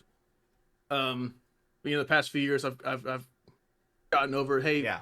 we all did our thing. We did that. They knew what they signed up for. I came to peace with who I was back then, who they were back then, and who they are now, and who I am now. That would be the hardest part. And the other, like the easier answer again, is like the training, maybe like the ruck marches, doing a 26-mile ruck march with 60 pounds of gear. That sucked. That sounds fucking brutal. You're just walking for 6 hours straight, essentially, with 60 pounds of stuff. Just to be like, hey, we did it. Yeah, my God. Yeah. That sounds fucking insane. But it seems easier with the boys. Yeah, how don't mind me asking, how did you kind of come to terms with it and everything, with you doing so, were you able to help other people come to terms of what you guys have been through and whatnot? Yeah. Okay. So I tried for a long time. I'll go into how I got over it. It took a few years for sure. Um, None of you guys know this. None of the listeners know this. But right before the military, my dad killed himself. Oh no. So Sorry to hear about that. as soon as that happened, I turned the sadness into anger. Right. So that was literally like a month before I left. And so I was angry the whole time in the military. So I didn't hold myself to like a standard that I should think I should have. I was a very angry person. I was 17. I got out when I was 21. So I was a very angry dude. So I mostly struggled with myself, with like how I dealt with people in the military, what I did in the military, things like that. I could have been a better person, essentially. And a lot of my friends that I had gravitated towards while I was in were very similar. Like we were meathead jocks. I wouldn't be surprised if other people from our like company or platoon called us bullies. Like if you weren't in shape, if you didn't shoot good, I didn't like you. You're hearing Because it. like, hey, dude, we're here to like fight fucking war, dude. Like we're here to kill people, and if you're not at my level of like being in shape, being a good shot, being trustworthy, I just didn't like you, and that's not fair. I look back at that now, and you know, I'm okay with that now. How I was because I've just grown up. But for years, I struggled with how I treated even some of my own friends or people I was working with. Mm. As a team leader, I wasn't like that. I was very stern, but I was fair. I treated them fairly. I wasn't cruel as a team leader. But prior to that, I was cruel to others, I would say. So I struggled with that for years afterwards, probably about 3 or 4 years. And I tried helping my friends out in the same boat as me. But again, these friends that I made were like similar to me, kind of bullies, like assholes. If you weren't cutting it, we didn't like you. And I tried to change that when I got out of the military, but some of my friends just never did. Mm. And it sucks to say because these were my best friends back then, but I don't talk to them anymore because they never changed. They're still assholes. And so I tried helping these guys. I tried being the light, the beacon. Like I grew this mullet out and I'm trying to have these guys be, hey, you can explore other options and not be angry and sad all the time. Like, dude, go get your dream job. Like I have a dream life right now. And I tried sharing that with these close friends of mine who weren't doing it. And it was beating myself up too. Because I would hang out with them and it would lower me down quite a bit. And so ultimately what I did was just like stop talking to them. I found a new friend group that was like all civilians kind of thing. Made all these friends in Austin. I still got a few friends in the military, from the military. Granted, I'm not saying I don't talk to any of them. One of my best friends, William, me and him are in the same company in Fort Hood. I go to his house all the time. Him and I are one of the guys that go shooting all the time. My friend Matthew, we were two team leaders in the same squad out of Fort Hood, which is very cool. He moved back to Texas. Him and I are best friends. He's got a family now, and I got over it because I can see like these friends being successful. Seeing Matthew have a family is beautiful. I went to his wedding 2 years ago, and his son ran down the aisle, and I cried. I'm tearing up now.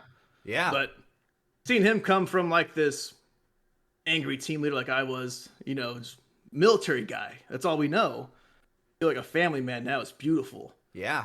And so I took a lot of that and like into healing myself. Of like, hey, I can't fix everyone. I'm sorry to those that I couldn't help. I tried my ass off, but I was digging myself a deeper hole, trying to get them out of theirs. And so I just had to kind of cut ties with some of my closest friends from back then.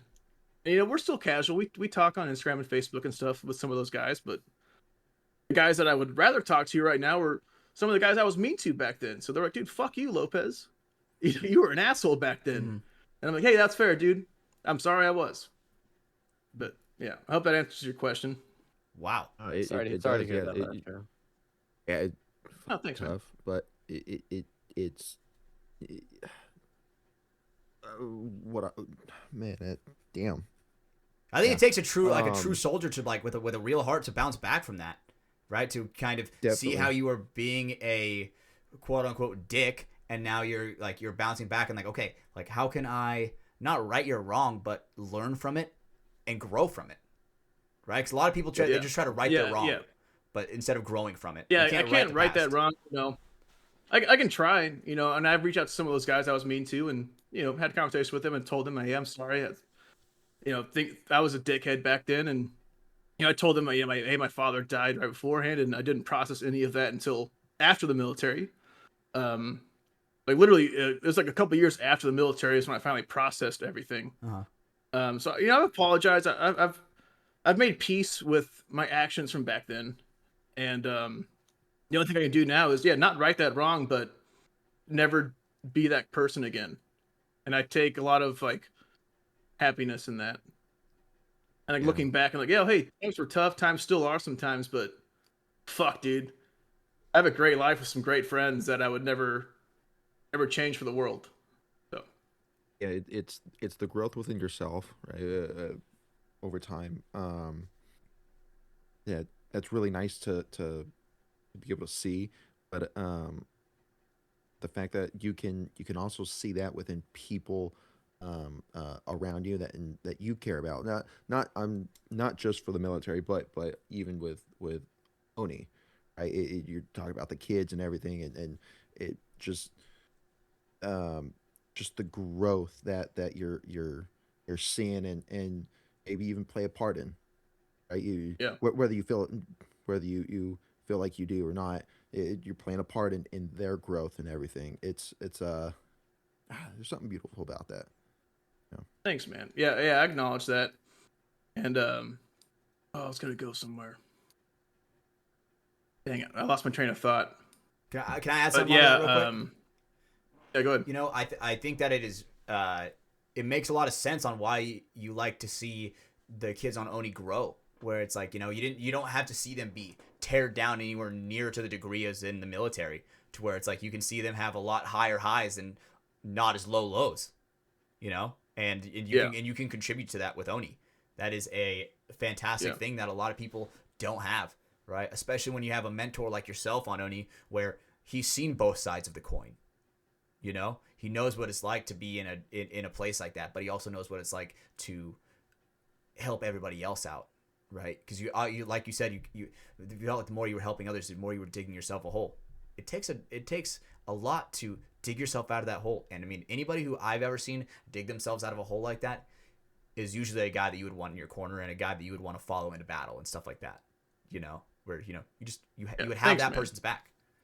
So I think what you've been through, bro, like, is a serious step in your life, and it's a serious accomplishment, man. Like, Thanks, dude. to have genuinely, and I'm not even just saying this, genuinely to have the spirit like you, bro. I strive like that every day. And to be that level of lighthouse, like, I don't even know how to make that sentence make sense. The beacon of hope, brother. Exactly, right? To be The light beam from the wizard staff. right? To be the light beam Yeah, from the wizard exactly. staff, like, you truly do have to be an extraordinary person.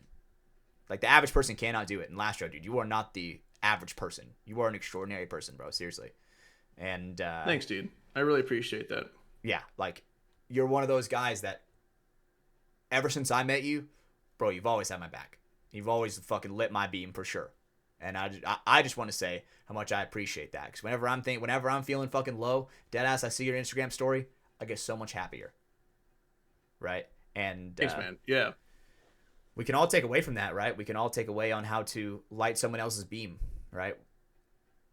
Sometimes maybe anger can get the better of us, and it takes time, right? Obviously, it's not going to be instant for everybody.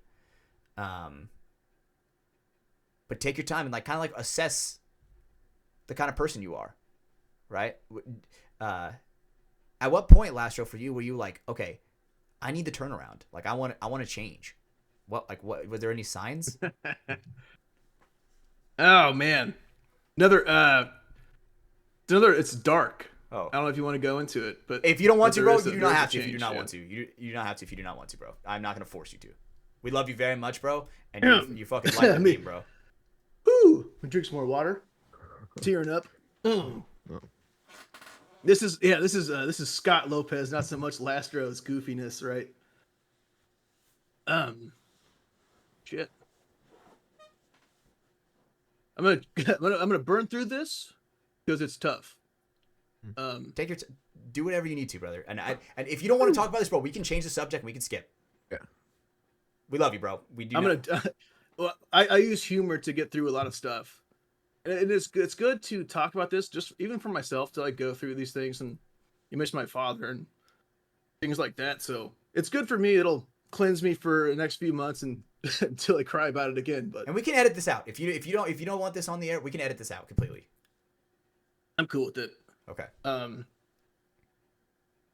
Just know, bro, you are Damn, loved, this bro. is hard. We love you like an incredible amount, dude. Like you changed my life, Love genuinely. you, Lastrow. Thanks, guys. Yeah. So in wow, it's already starting. Damn. I'll try and burn through it. Let me think happy thoughts here. So in 2018, I tried killing myself.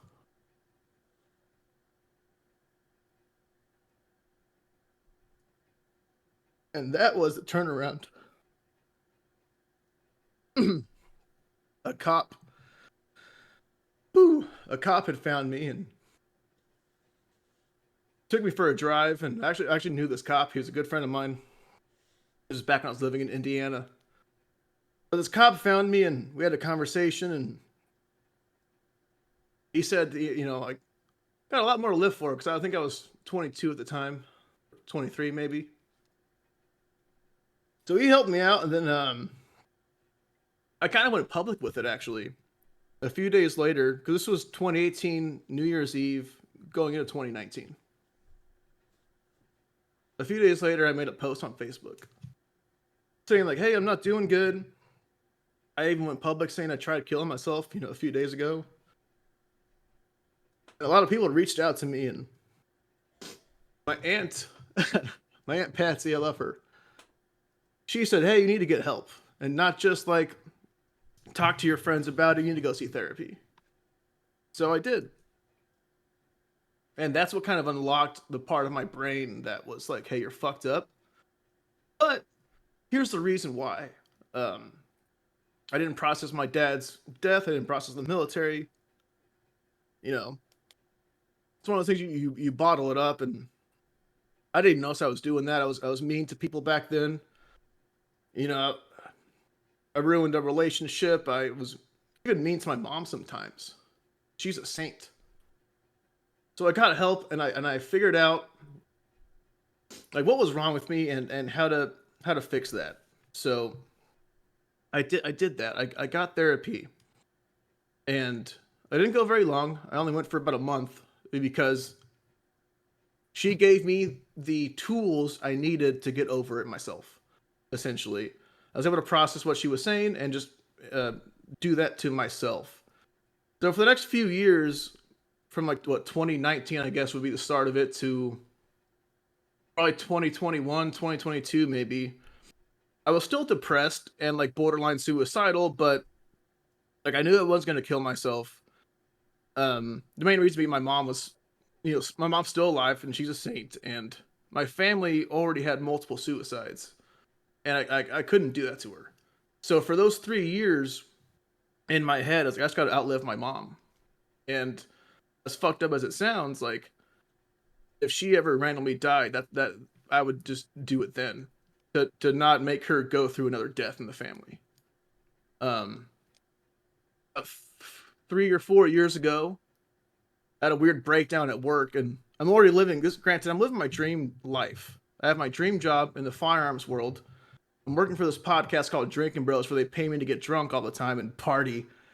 And I'm still depressed, and it was fucking weird.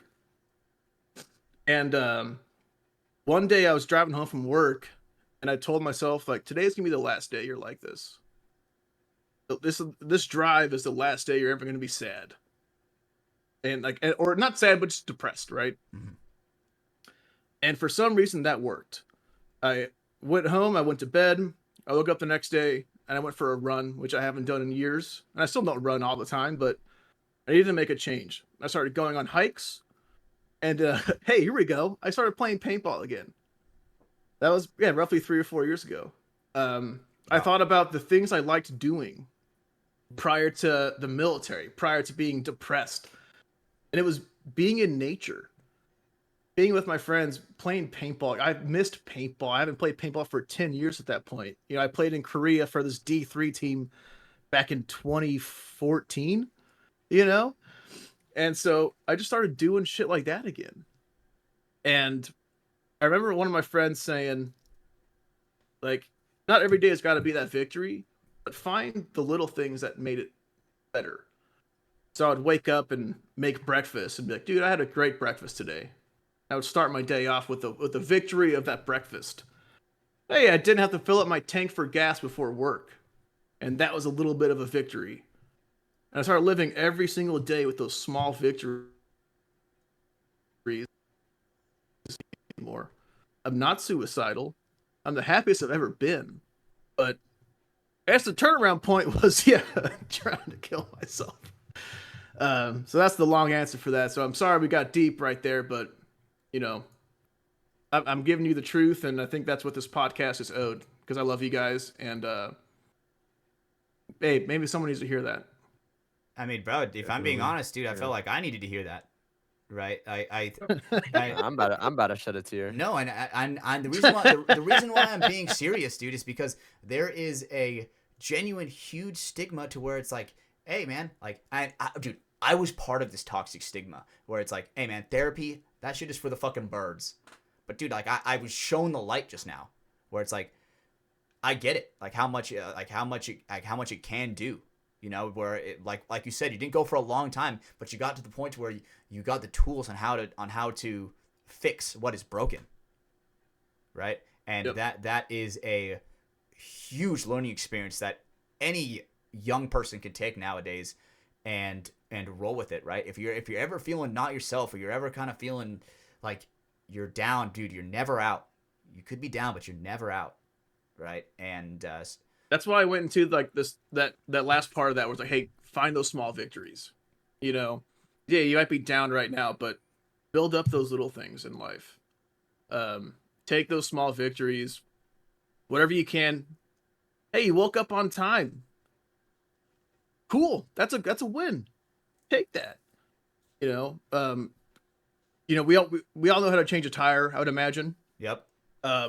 You're probably never going to forget that. Like you were saying, tools. You put that in your kit bag. I got these tools from therapy, and um, what I took from it's not going to always work for everyone else. I'm a fucking strange dude. Everyone can see my Instagram. I'm a weirdo. But what I was able to grasp from that was enough to be like, oh, dude, process this stuff. mm-hmm. Actually handle it, deal with it, figure out the root cause is. And no one likes using that word trauma anymore because it's oversaturated. But hey, some of us have gone through it. Don't be afraid of that word. Find the root cause, and just like changing a tire, you, like figure out how to do it. If you figure that out, like changing a tire, you have that tool for the rest of your life. Like I am hell bent on like the idea of I'm never gonna be that way again.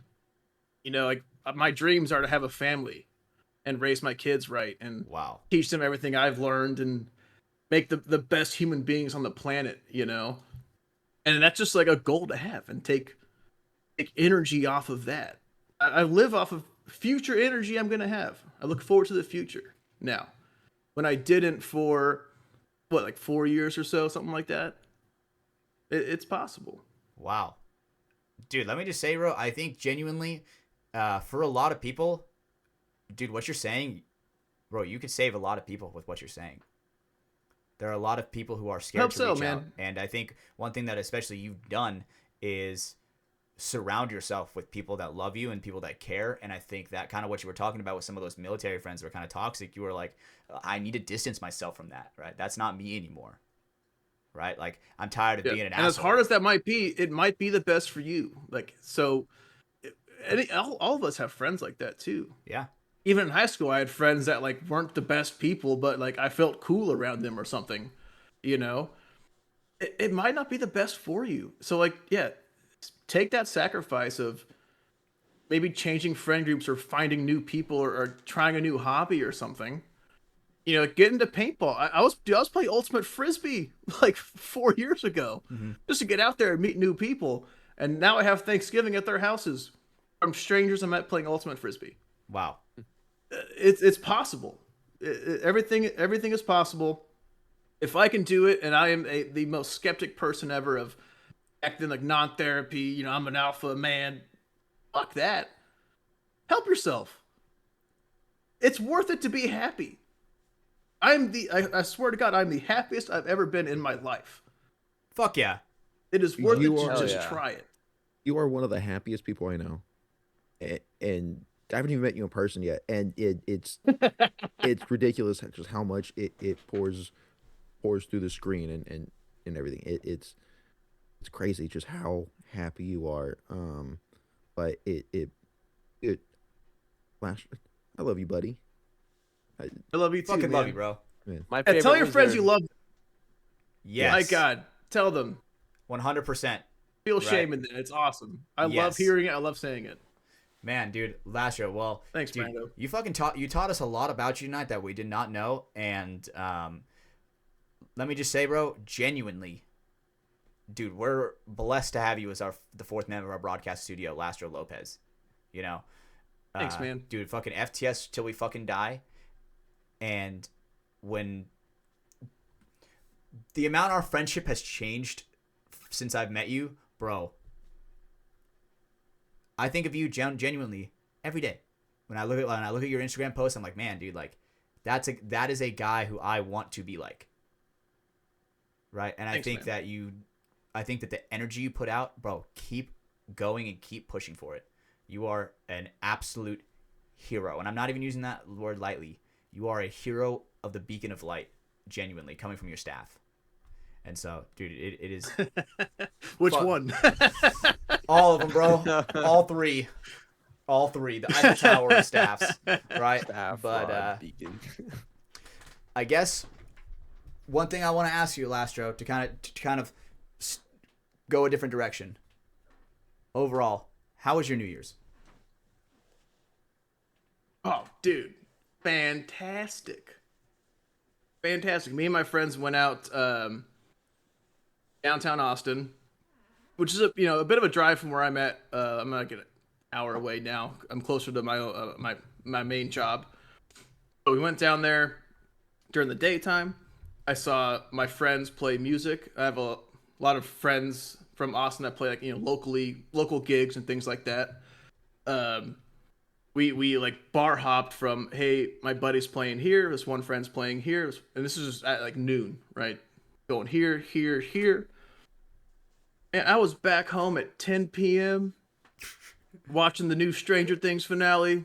Okay. Finished that, went to bed, and it was awesome. I was not out going crazy partying like I was last year. I was in a again, go out and meet friends. Go meet people, because I was downtown Austin last year, 60 floors up on a suite balcony overlooking Austin, and the fireworks were exploding beneath us. That's how high up we were. What? Jesus. Granted, that was a blast. That was really fucking fun. But this year I wanted to take it easy. But yeah, go make friends, because you might be in a suite that you will never afford in your life for a night and watch fireworks explode underneath you. That is a fucking goal and a half. Yeah, this past year was just seeing my friends play music with my friends, having coffee, having drinks, getting a brisket crunch wrap supreme, because Texas. Texas, baby. Whataburger. It's got queso, brisket. Anyways, Sheesh. do that stuff. Went home, heard the fireworks from my neighborhood. Bed at like probably 2. After watching Stranger Things, it was phenomenal. Nice. Fuck yeah. Dude, that sounds like a great New Year's. What about you, Caden? What about you, Brando? What'd you guys do? I just had family times, played drinking games with my family. I don't know if you guys know what quarters is. Where you like bounce a quarter into a shot glass. Oh yeah. I was Yep. playing quarters with my family, and then there's Tipsy Land, a little candy land except drinks. And you just Cool. hung out with the family. Nice. Brando? Nah, I had to work New Year's Eve. Thankfully got off earlier than I have been the last couple weeks. But I just went over to Michelle's family's house. Kind of. It was the first time I think we spent New Year's with them. So that was cool. It was there's something about eating grapes at midnight, I guess. Is that a Mexican thing? In the Mexican culture. That I guess sounds so. Greek. Yeah. That Never sounds heard of Greek, that. weirdly enough, like a god Right. dangling the grapes. I was told to eat it as fast as you can within like a minute or something. I go, that's a challenge. Okay, it's like 12 grapes. So I like 2 fistfuls in my mouth, and I'm done. And I look around and like everyone's like taking one at a time. I'm like, what the? I thought we were supposed to eat as fast as we could. I thought, Hey, so We you were won winning. New Year's then? Yeah. I won. Yeah. What is Well, the that's significant lore behind that? It's It's supposed to be like luck for the new year? I don't think she. You know what? Let me Google Yeah. this. I don't know. Yeah, please. Like, Yeah. I chat. This is gonna how go this is how white I am with the last name Lopez. I've never heard that. I've never heard that either, and people have mistake me as Mexican every day. It's called the 12 Grapes of Luck. 12 grapes of luck. What is it? Las 12 uvas de la suerte. Just like you Mexican. said. That's Mexican. To bring good That sounds fortune, proud. prosperity, and success for each month of the coming year with 1 grape eaten per cluck chime. So Brando got every single month blessed right then and there. You have one good month, and the next 11 are not. Dude, my January is gonna be fucking livid. Oh my god. Dude, hell yeah. That's fucking amazing. God damn it, that's crazy. Fuck me. Actually, Hell how much yeah. time do we have left for the show? Oh, I got a story. It's going off of Apparently, you, if bro. a It's going sour- off of you. If it's a sour grape, it's less fortune. I don't know if you could tell with the 2 fistfuls. Dude, he imagine Brando's like, Misha's like, hey, did you eat your grapes? He turns around. He's like cheeks like completely full like a fucking chipmunk. He's Yeah, like, wait, I was like a supposed to wait. Apparently, also, if you eat it under a table, it's for good romantic luck. Oh. Could have crawled under that goddamn table. But Brando underneath the table just time wise, bro, we're good. If you want, bro, tell the story. I have genuinely one question for you, and then we're done. But I want you to tell your story. Yeah. Absolutely, 100%. So I wanted to go to this one just because I think it's fucking funny. Yeah. So our last USXBL was in October. That was like the series ended. I think it was October. Who knows? I just show up sometimes. Somewhere around there. But it's like I get there Friday. We have the Airbnb. It's like a giant barn. We have our own like private pond, a jacuzzi.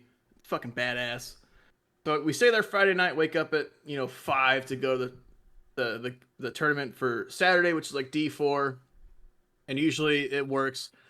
D4 prelim Saturday, D4 playoff Sunday, and then D5 is also Sunday. And we obviously have D4 and D5 with Oni. So we, I think I get off work, or maybe I didn't have to work. I forget. But I get to the Airbnb, pop my whiskey, start drinking. Sergio had already made like hot dogs and hamburgers by the time I got there. Like food was already ready. Banger. We're all watching. The kids are all on the couch. We're all watching whatever's on the TV. I mean, giant place. It was awesome. Horses. There were like horses running around and stuff. It was the most Texas What the place hell? ever. Dude, it was so cool. Do that Saturday, wake up. I forget what outfit I'm wearing. Probably just like my wizard shit or something. Some dope ass cosplay. Tournament goes from like 7 a.m. whatever our first game was until let's just say like 3 p.m.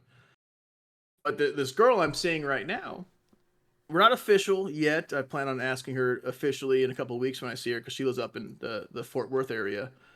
But if she's listening, she knows. She knows now. But Yeah, I text her like during the week of USXBL. Hey, I'm going to be kind of in your area in Waxahachie, like half an hour from your house if you want to go grab dinner. Because her and I have gone on dates here and there, but nothing crazy at that point. And she's like, yeah, I'm totally down. Well, Saturday she texted me around noon saying, hey, do you want to go to the stockyards tonight? And the stockyards are in Fort Worth. And that is like the mecca for Texas partying bars. Like people from all over the world, like when they go to Texas, they go to the stockyards. It's very rare you see like locals there. There's a couple of locals that go there for dancing purposes, but it's mostly a bunch of foreigners, New Yorkers, Gotcha. Australians, you name it, they're there. So she's like, hey, do you want to go to the stockyards? And I look over at Anthony and I'm like, hey, so I might have a long night tonight. Because what I thought was going to be a dinner is now the stockyards. And this girl, she loves like two-stepping and dancing. So I'm going to be dancing all night. I'll let you know when I'm heading back to the Airbnb or whatever. So that tournament ends. I don't think our D4 made Sunday. I don't remember. But I get back to the Airbnb. I shower. She texts me. She's like, hey, come over whenever you're ready. She sends me her address to her apartment. I show up and I go, hey, so I'm going to have to stop drinking by like 10 p.m. so I can drive by midnight to get back to the Airbnb 45 minutes away so I can wake up at 6 for Sunday tournament. And she goes, well, you can just stay the night here. I go, we're in there. We're so in there. Then I text Anthony and Sergio, and I go, hey, so I'm staying here tonight. Call me at 6 a.m. as like a contingency, so I wake up, so I can drive to the Airbnb, grab my like clothes and my shower stuff, and then head to the field, because the Airbnb is done by Sunday. Yep. He goes, cool, I got you. The text to Sergio didn't go through, which I didn't find out about until like a month ago. He texted me back for something else. And I see my like notification saying it didn't work. But so her and I go to the stockyards. I get to her house at like 8. We're there at 9:30, 10. We stay out until like 2 a.m. when the bars close. Get back to her apartment at 3 a.m. And I was like, hey, I gotta be up at 6 at the latest. Because I got to drive back to the Airbnb. The first game's at 7:15. It's a 45-minute drive, and then 20 minutes from the Airbnb to Paintball Fit. She's like, yeah, I got you. She didn't get me. She was passed out. I somehow woke up at like 6:01 with my alarm. It woke me up. I went to bed at 4 a.m. Woke up at 6, and I was like, hey, Bazooka Shark's out. Got in my car, drove to the Airbnb, and Cody Kipp and his wife were still there. And now I walk in like, hey, what's up, guys? Mm-hmm. They're like, oh, did you have a fun night? And I go, I did. I had a great night, actually. I really like this chick. I spent all night with her and sacrificed sleep to now go to this fucking tournament. Grab all my gear. Drove to Waxahachie, made it for the first point at 7:15 to pod run for our D5 dudes. Jesus.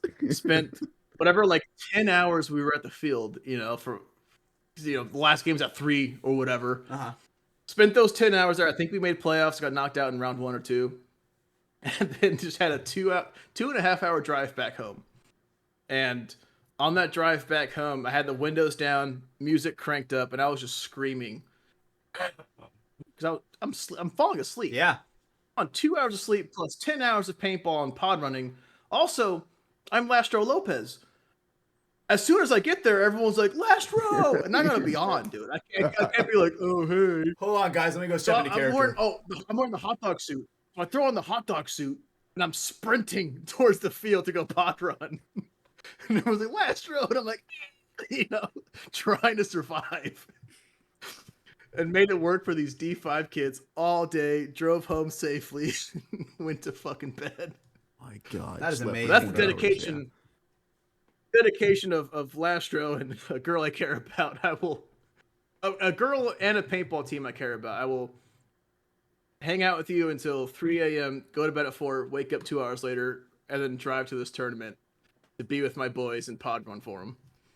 I just wanted to share that because I thought it was really fucking funny and wild. That's the best type of love, dude, when you're like you're just going to be a painful day the next day, but it's like, all right, this person's Yep. worth it, right? Man, that is a good type of she's love, worth bro. it. Oni's worth it. Yeah. Fuck yeah, bro. Yeah, me and her are gone. Again, she lives up in like the Fort Worth area, so it's like 2 hours away. 2 weeks from now, so the 16th is when Lord of the Rings is re-releasing in theaters. Oh, So her and I, our next date is to go watch all 3 Lord of the Rings in theaters in 2 weeks. Are they? Is it all in She's a one huge day? nerd, and she's about to get into D&D. What's that? is it all in one day? Like all 3 films? It's January 16th. I guess it depends on the theater. The theater I looked up next to her was 3 days. So the first one was on the 16th. The two towers on the 17th, and then the Return of the King's on the 18th. Wow, That's amazing. that's fucking awesome. Yeah, I'm gonna take her shooting because she wants to get a gun, which I'm fucking all for. Oh, So I'm gonna go take Yeah. her to the range. We're gonna rent a bunch of guns. I'm gonna give her advice, see what she likes, see what she doesn't like, and then help her buy a gun. So I'm excited for that because that's cool. Every person needs a gun, I think. amen, dude. My girlfriend I just started getting Yeah. my girlfriend into it. Like I was kind of doing like safety stuff with her because she knows I have a gun and I carry a gun and stuff like that, right? And she was asking me, she's like, hey, would you ever like teach me some stuff? And I'm like, oh, hell fucking yeah. So I'm just teaching her, like the basics of like Yep. how to like make sure a firearm is clear, right? And then I'm gonna take her out to the range and basically be that guy. But yeah, my girlfriend's like. My girlfriend's had some crazy calls with some fucking crazy ass people to where she's like, man, dude, like, I fucking hate being caught lacking, So, Has she ever shot before? no. Okay, what I would recommend, take this however you want, is just load 1 round in the magazine and let her just fire once. Yeah. So that way, if she freaks out and drops the gun or like points it at, turns around Yeah. with it, it's clear. Only one I spike. always tip. recommend that for a first-time shooter, especially with women, is just 1 bullet. Have her like load the magazine, rack it, hit the slide release. But hey, it's 1 bullet, and if she freaks out and drops it, hey, totally safe. Uh-huh. Or if she is really excited and turns around because she wants to show you, look, Oh, what I check did." this shit out. She's technically flagging people, but it's an unchambered firearm. Yeah. I always recommend new shooters with that, and then if that was cool, sweet. Okay, here's 5 rounds. I never load up a full magazine for them because they can get fatigued holding the gun out for so long. That's a great tip. So I start them off with 1 round and then 5 rounds, and then hey, I'll shoot now. Give your arms a little rest because even if I shoot for a couple hours, rifle or pistol, my arms are fatigued Oh, just by holding that Without gun a doubt. forward in a weird. It's weird for us to do that. So I'd recommend that. for sure. Like when we were doing when I was doing my concealed carry training, it's like, dude, just like going from just like completely just standing there to like drawing up and holding it out, shooting a couple shots, just doing that repetitive motion 150 times in a row. Dude, my forearms are on fucking fire. Yeah, exactly. Right? Yeah. It is so much more than what people think. People are like, oh, it's just a dainty little gun. No, dude. Like, I mean, like, my gun, that shit's fucking heavy. At some point, I'm gonna be fucking tired of holding that bitch out. You know what I'm saying? Like, Yeah. So for those of us who train on anything, like even paintball, if you have like a 5 or a 6-year-old with a paintball gun, they're gonna struggle holding it up. Just give them a little bit. Like we're used to it. Like those of us who train with handguns or paintball or whatever sport, even throwing a football. We can throw a football for half an hour, but our girlfriends they might not be able to do that. They might be tired after a few minutes. So keep that in mind. Like, hey, we're used to this, but someone new to it might not be. So keep them in mind as well as yourself when training with any sport or activity. I would say hiking. Don't take your girlfriend on a 12-mile hike for her first time. oh god. Maybe a 2-mile hike. Things like that. Only if she irritates you, then take her out. Oh, dude, are you trying, bro? That's like you're trying to get fucking killed in the woods. Not me. Okay, that's valid. I'll just outrun her. That's valid. Hey, that is my dream. I tried to get killed in Utah a few months back. It didn't happen though. Damn. It's very sad. Well, thank you for being here, brother. I'm glad you're here, soldier. But one question that I have for you before we really start to wind down and get the cool guy of the week and everything like that. Lastrow, if every single human was connected in in a single consciousness conduit, and you were speaking into the microphone, what would you tell the entire human race right now? This goes back to what I was saying earlier. It's but I'll put it in a phrase that people can digest. It's hunt the good stuff. So that goes into, hey, I woke up and had a really good breakfast burrito. Great start to your day. Yeah. I didn't have to fill up gas before going to the gas station or before going to work. Or hey, I had an extra energy drink in my fridge. I don't gotta stop. I can just go straight to work, or I can go straight to wherever.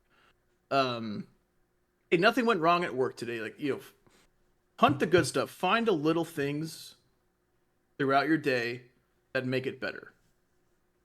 Wow. That's my overall thing. I think everyone can benefit off of that. I think if every single person just start off with one good thing, and you acknowledge that with yourself. You don't gotta speak it to someone. You don't gotta speak it out loud, but acknowledge it.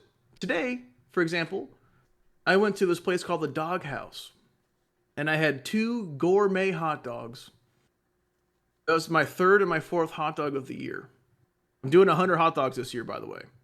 Last year I only did 69. I had a health scare, so I couldn't do 100 last year. Hey, but you got 69, so that's a good enough number for me. Yeah. Yeah, I was at 65, and dude, Ben Challenger was actually keeping track of my hot dog counter, No which is really way. funny. I love Ben Challenger, dude. Oh, again, make friends. I'm friends with Ben Challenger. How cool is that, right? Love Ben. But yeah, he kept me on track with my hot dog counter because I told him 6-7 months ago about how many hot dogs I'm eating. Thanks, Brando. Yeah. But yeah, I went to this place by myself. I had a solo lunch date. I had a arugula, tomato, avocado, spicy aioli hot dog, and then I had a That sounds chili so dog good. with crispy onions on it and a chipotle aioli on it. I had 2 gourmet hot dogs today. Okay, Double fisting hot dog. and you know how fucking excited I was? I was sitting at this bar watching football. I had a beer and 2 hot dogs. That made me so happy. And I was like, oh, hey, FTS recording today. I'm going to start it off with some fucking dogs, dude. Some dogs. So hunt the good stuff. Hunt the good That's what I'll stuff. tell everyone. Hunt the good stuff every single day. That's what I like to hear, man. Like, honestly, like chase a little goals. It's not all about the big picture shit. Sometimes it takes a little bit of breadcrumbs to get to the loaf, you know? So It sounds cliche, but I'm telling you, if I can do it, everyone can. absolutely. Lastrow, you're a fucking hero, dude. Seriously, thank you for coming on. We really do appreciate you. This has been a long time coming. It's mandatory that we get you on at least once a year, minimum, Yeah. right? You know how you go for 100 I glizzies? purposefully came on today not being like drunk Lastro, just being like, hey, if we go deep, I'm gonna go that way, because the podcast has shifted. I've listened to you guys all the time. Obviously, you ask great questions, and it's very based on the guest. If you have a guest on, you're changing the ways of the show, I think, for in a better way. And I was prepared. I knew some of these questions might come, and granted, we didn't talk about any of these prior, but I had a feeling something would happen. Whether I led you to ask these questions or not, but yeah, I'm glad people can listen to Scott Lopez and not just like the goofy Lastrow. So thank you guys. I really do appreciate it. Thank you, bro. You taught me an incredible, you. valuable lesson. I mean, you taught everybody here. I'm speaking for everybody on FTS. You taught us all an incredibly valuable lesson. Absolutely. And Thanks, man. I'm never gonna forget that shit. Like that. Like, dude, your story, dude. It's changed my way of thinking, especially when it comes to the way you were seeing people come out of the military. Right, just a different person. Right. It is a different responsibility that you want to have to where you're like, I want to be that guy that lights the beam. I'm not trying to be the guy that fucking like makes everybody feel like shit all the time. Right. Yeah. So kudos to you, bro. That takes a true man to Thanks, overcome dude. that. Thanks, Genuinely. Right. I struggle with it every day. I haven't even overcome it myself. Right. So dude, you are a fucking beast. Seriously. And I appreciate you guys. And so before we get to the cool guy of the week and everything like that, I forgot to do it because I slipped the bean. And I just made up that expression, slip the bean. But I have to say, shout out to our sponsors for putting us on the air. Shout out to Welts Clothing, Scott Stewart and Corey over there, Corey Callahan. Thank you so much for everything you guys do for this podcast. We really do appreciate it. And they're all about like keeping that mental discipline, right, and bettering yourself. So if you're all about a brand about bettering yourself, go shop at Welts and use code FTS for 10% off. Make sure you guys rate the show 5 stars. Shout out to Hormesis Paintball. Thank you, Hormesis. Make sure you guys go vote for them. I'm pretty sure voting is actually over for the iconic awards. Yeah, it's so you're already too late. Hopefully Hormesis wins for picture of the year with All That Matters. And then last but not least, Capital Edge Paintball Park. Sucked it got rained out today, but you know what, dude? Next week I guarantee it'll be great. So show up to Capital Edge if you're in the Northern California area. Have a good time. See you out there. But yeah, boys. Sorry, I had to get that out of the way really quick. I apologize. I know that was a huge momentum killer. But yeah, Brando, you got a code word of the week or anything like that? I got a cool guy of the week. Okay, Caden, you're on code word. He's got cool guy. All right. Yep. Cool guy of the week. We did talk about him shortly, briefly before the show. Nick Shirley. Shout out to Nick Shirley, baby. Doing God's work out here. Oh my God. Straight up, dude. If you guys don't know, he's the YouTuber that went and kind of blew open the Minnesota daycare, Somali daycare, fiasco. We're starting FTS daycare, dude. We're moving to daycare. Minnesota. We can make so much money. Oh yeah, we Open can. at nighttime. Oh my God. Fuck. Yangles. Yeah. So it's just doing God's work out there, man. It's tough. Shining light on some dark times. And it's very entertaining. So I don't have any kids, but and God, I don't live in that wasteland up there in Minnesota. Sorry if anyone's over there. The fuck you doing? Come over here to West Coast. Maybe California, or if you want, just a little bit lesser state, I guess Texas, whatever.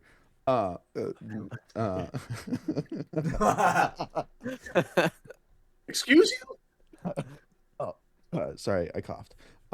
Yeah, dude. Nick Shirley. Find him on anything. I didn't link anything specific because you can find him anywhere. Dude, he is YouTube, possibly one of the TikTok. greatest independent journalists of our generation. Yeah. Like, he does not give a fuck. He is so unbiased. He just seems to genuinely just be about the people and just go and just do street interviews. He'll talk to anybody, it seems like. Nick Shirley's a fucking man. Yeah, that doesn't seem like he's trying to push an agenda. He doesn't back down. Necessarily. No. People which fucking is press nice. his ass. And, yeah. You're able to kind of come to your own conclusion, which is good. Yeah. So, Nick Shirley, cool guy of the week. Nick Shirley, hell yeah, That's dude. Like I mentioned earlier, at the intro of the show, you'll find me at the Quality Leering Center tomorrow because they need some wizardry, dude. They need some spells casted to banish them and this fraud. He's using his wizard powers to summon the kids that got abducted from the daycare, like where there's no kids to be spotted. Yeah. So they're using necromancy. Hey, those to get kids them come back at 2 p.m. Those kids were gone and they come back at 2 p.m. Oh for yeah, some yeah. reason. It's like the hours are 2 to 10, 2 a.m. to 10 a.m. Yeah. So, shout out Nick Shirley. Caden, what's up, brother? What you got for the code? What you got for the code? When we're word of the talking week? about it, code word of the week is wizardry. Wizardry. Shout out Wizard Money Gang. Shout out We Wizard love Money casting Gang. spells. So if you truly feel enlightened with your sorcery, make sure you drop it down in the comments. Message one of us. Wizardry, the Wizarding Ward of Lastrow Lopez. That's we're trademarking that. We're gonna make an amusement park off of that. It's about to be lit. So we're committing to the Ren Fair. Absolutely. If you don't go, you're fucking gay. So I'm gonna be pissed if you guys don't go with me. Yeah, and dude, it's crazy to think like how much this podcast has changed. Like it kind of hit me a little bit last year when you said that. Like everything did shift. You're absolutely right. And man, like that was a fucking big wake up call on my part. Where like looking at myself in the fucking camera, right? I was like, wow, a lot has changed. It was crazy because we just maybe. Oh yeah, you've asked questions that weren't previously asked in the history of FTS, and yeah, you delve deeper into the guest as a whole, and not just like, hey, what got you into paintball? Like, which is always a great question, but you guys have expanded deeper into that, and I think it's great for the audience, and I've personally enjoyed that a lot more. I appreciate that, brother, a lot. That genuinely means a ton coming from you, knowing genuinely how famous you are. And I'm not trying to fucking glaze your glutes or anything like that. But dude, you're a guy who genuinely, bro, like when I first met you, I was like, dude, that's the fucking guy who I want to be like. You know? A guy who I like, who is always having a fucking great time, the life of the fucking party. And that's what I shot for. Genuinely. So, dude, thank you for lighting my beam, bro. Straight up. So. Yeah, of course. Thanks for saying all that. And all three of you guys. Appreciate the kind words when I was crying like a bitch.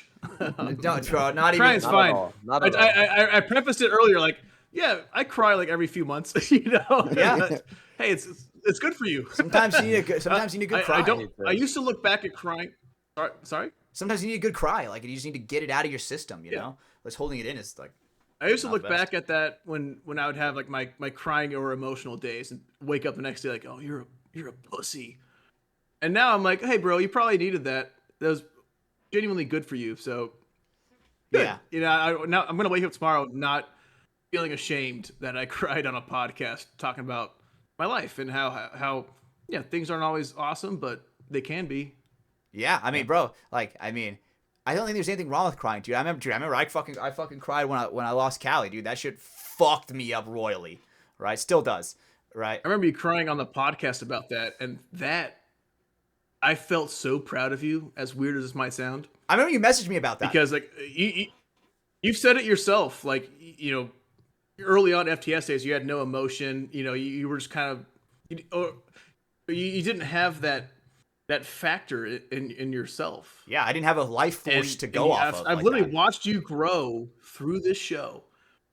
You were crying on the podcast talking about it, and I was like, my fucking man. Like, I was so proud. Yeah.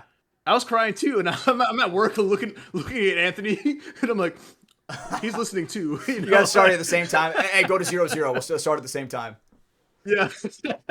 But dude, that is. I love all of you guys. It's fucking awesome. I remember last year. You know, this is another thing that I have to reveal, dude. That you and Two Ton helped me out more than you guys know, dude. That first Texas event where it was like really fucked up and like I'm getting fucked up by the hard AFs and I was all emotional, dude. Like the week before that was when I learned that Callie had cancer. Right. So I remember out in my drunken stupor, you guys were the first people that I told. And like once I got it out, I was like, wow, like I'm free. Like I can, like it's been said, I can analyze the situation, I can hear other people's perspective, but it's not, it's out of me, right? Genie's out of the bottle, Pandora's out of the box, you know?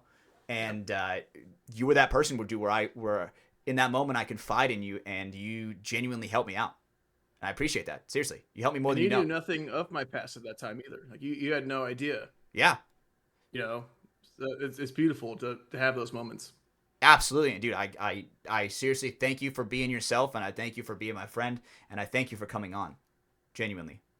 Thank you guys. I think you're a very powerful person that can help a lot of people, and keep going with the decisions that you're doing. Yeah, I think you're a great human being. Thank you, man. Appreciate it. So Well said. Alrighty, guys. Well, you guys heard it here first. That was a long episode, a very taxing episode on our emotions. Lastrow, bro, you're the fucking man. I love you, dude. Seriously. Sorry. Not at all. Not at all. I think that I had a feeling I might get into it. So yeah. Yeah, and Thanks, guys. And seriously, bro, you helped me. I appreciate that. And man, guys, if you guys are listening to this, make sure you guys reach out to your friends, reach out to your family, reach out to your loved ones, hold them close because you genuinely never know when something could happen, right? We on DMG, we very recently experienced a loss of a loved one, and it is seriously, I think I was talking about it with Brando today. I think it genuinely has affected our off season to where there are some times where we stayed home. Rightfully so. When something like that happens and we lose someone, like we lose one of us, dude, I have never felt a feeling like that. And it makes you take a step back and like, what's really important right now, and yeah, it just puts things into perspective and everything. It tell people you love them, absolutely, that you care about. That was like the second tightest I've ever held my girlfriend. The first tightest was when I got home after a fucking crazy night at the Austin Oni 2-ton house. You know what I'm saying? But on that, guys, I'm sorry. not even one day last year. You know what? We'll tell the story Christ. the next time you come on. Well, I'm telling the story. Okay. Mark my words. Okay. Well, I am telling Oh the my story gosh. on the next podcast. So you guys, I'm ready for it. But next time Lastro's on, we might even have to make phone calls in. I'm not ready for this conversation. Dude, we might have to have phone calls in for the lucidity of the situation of how fucking insane it actually was in the moment. But with that, we're gonna honey dick you guys and leave you on a cliffhanger. So if you guys listen to this is your boy Stephen Hatch, Caden Spencer, Brandon Brando Baird, and the fourth member of our broadcast studio, Lastrow Lopez, coming at you on FTS. If you're listening to this, we love you. Bye.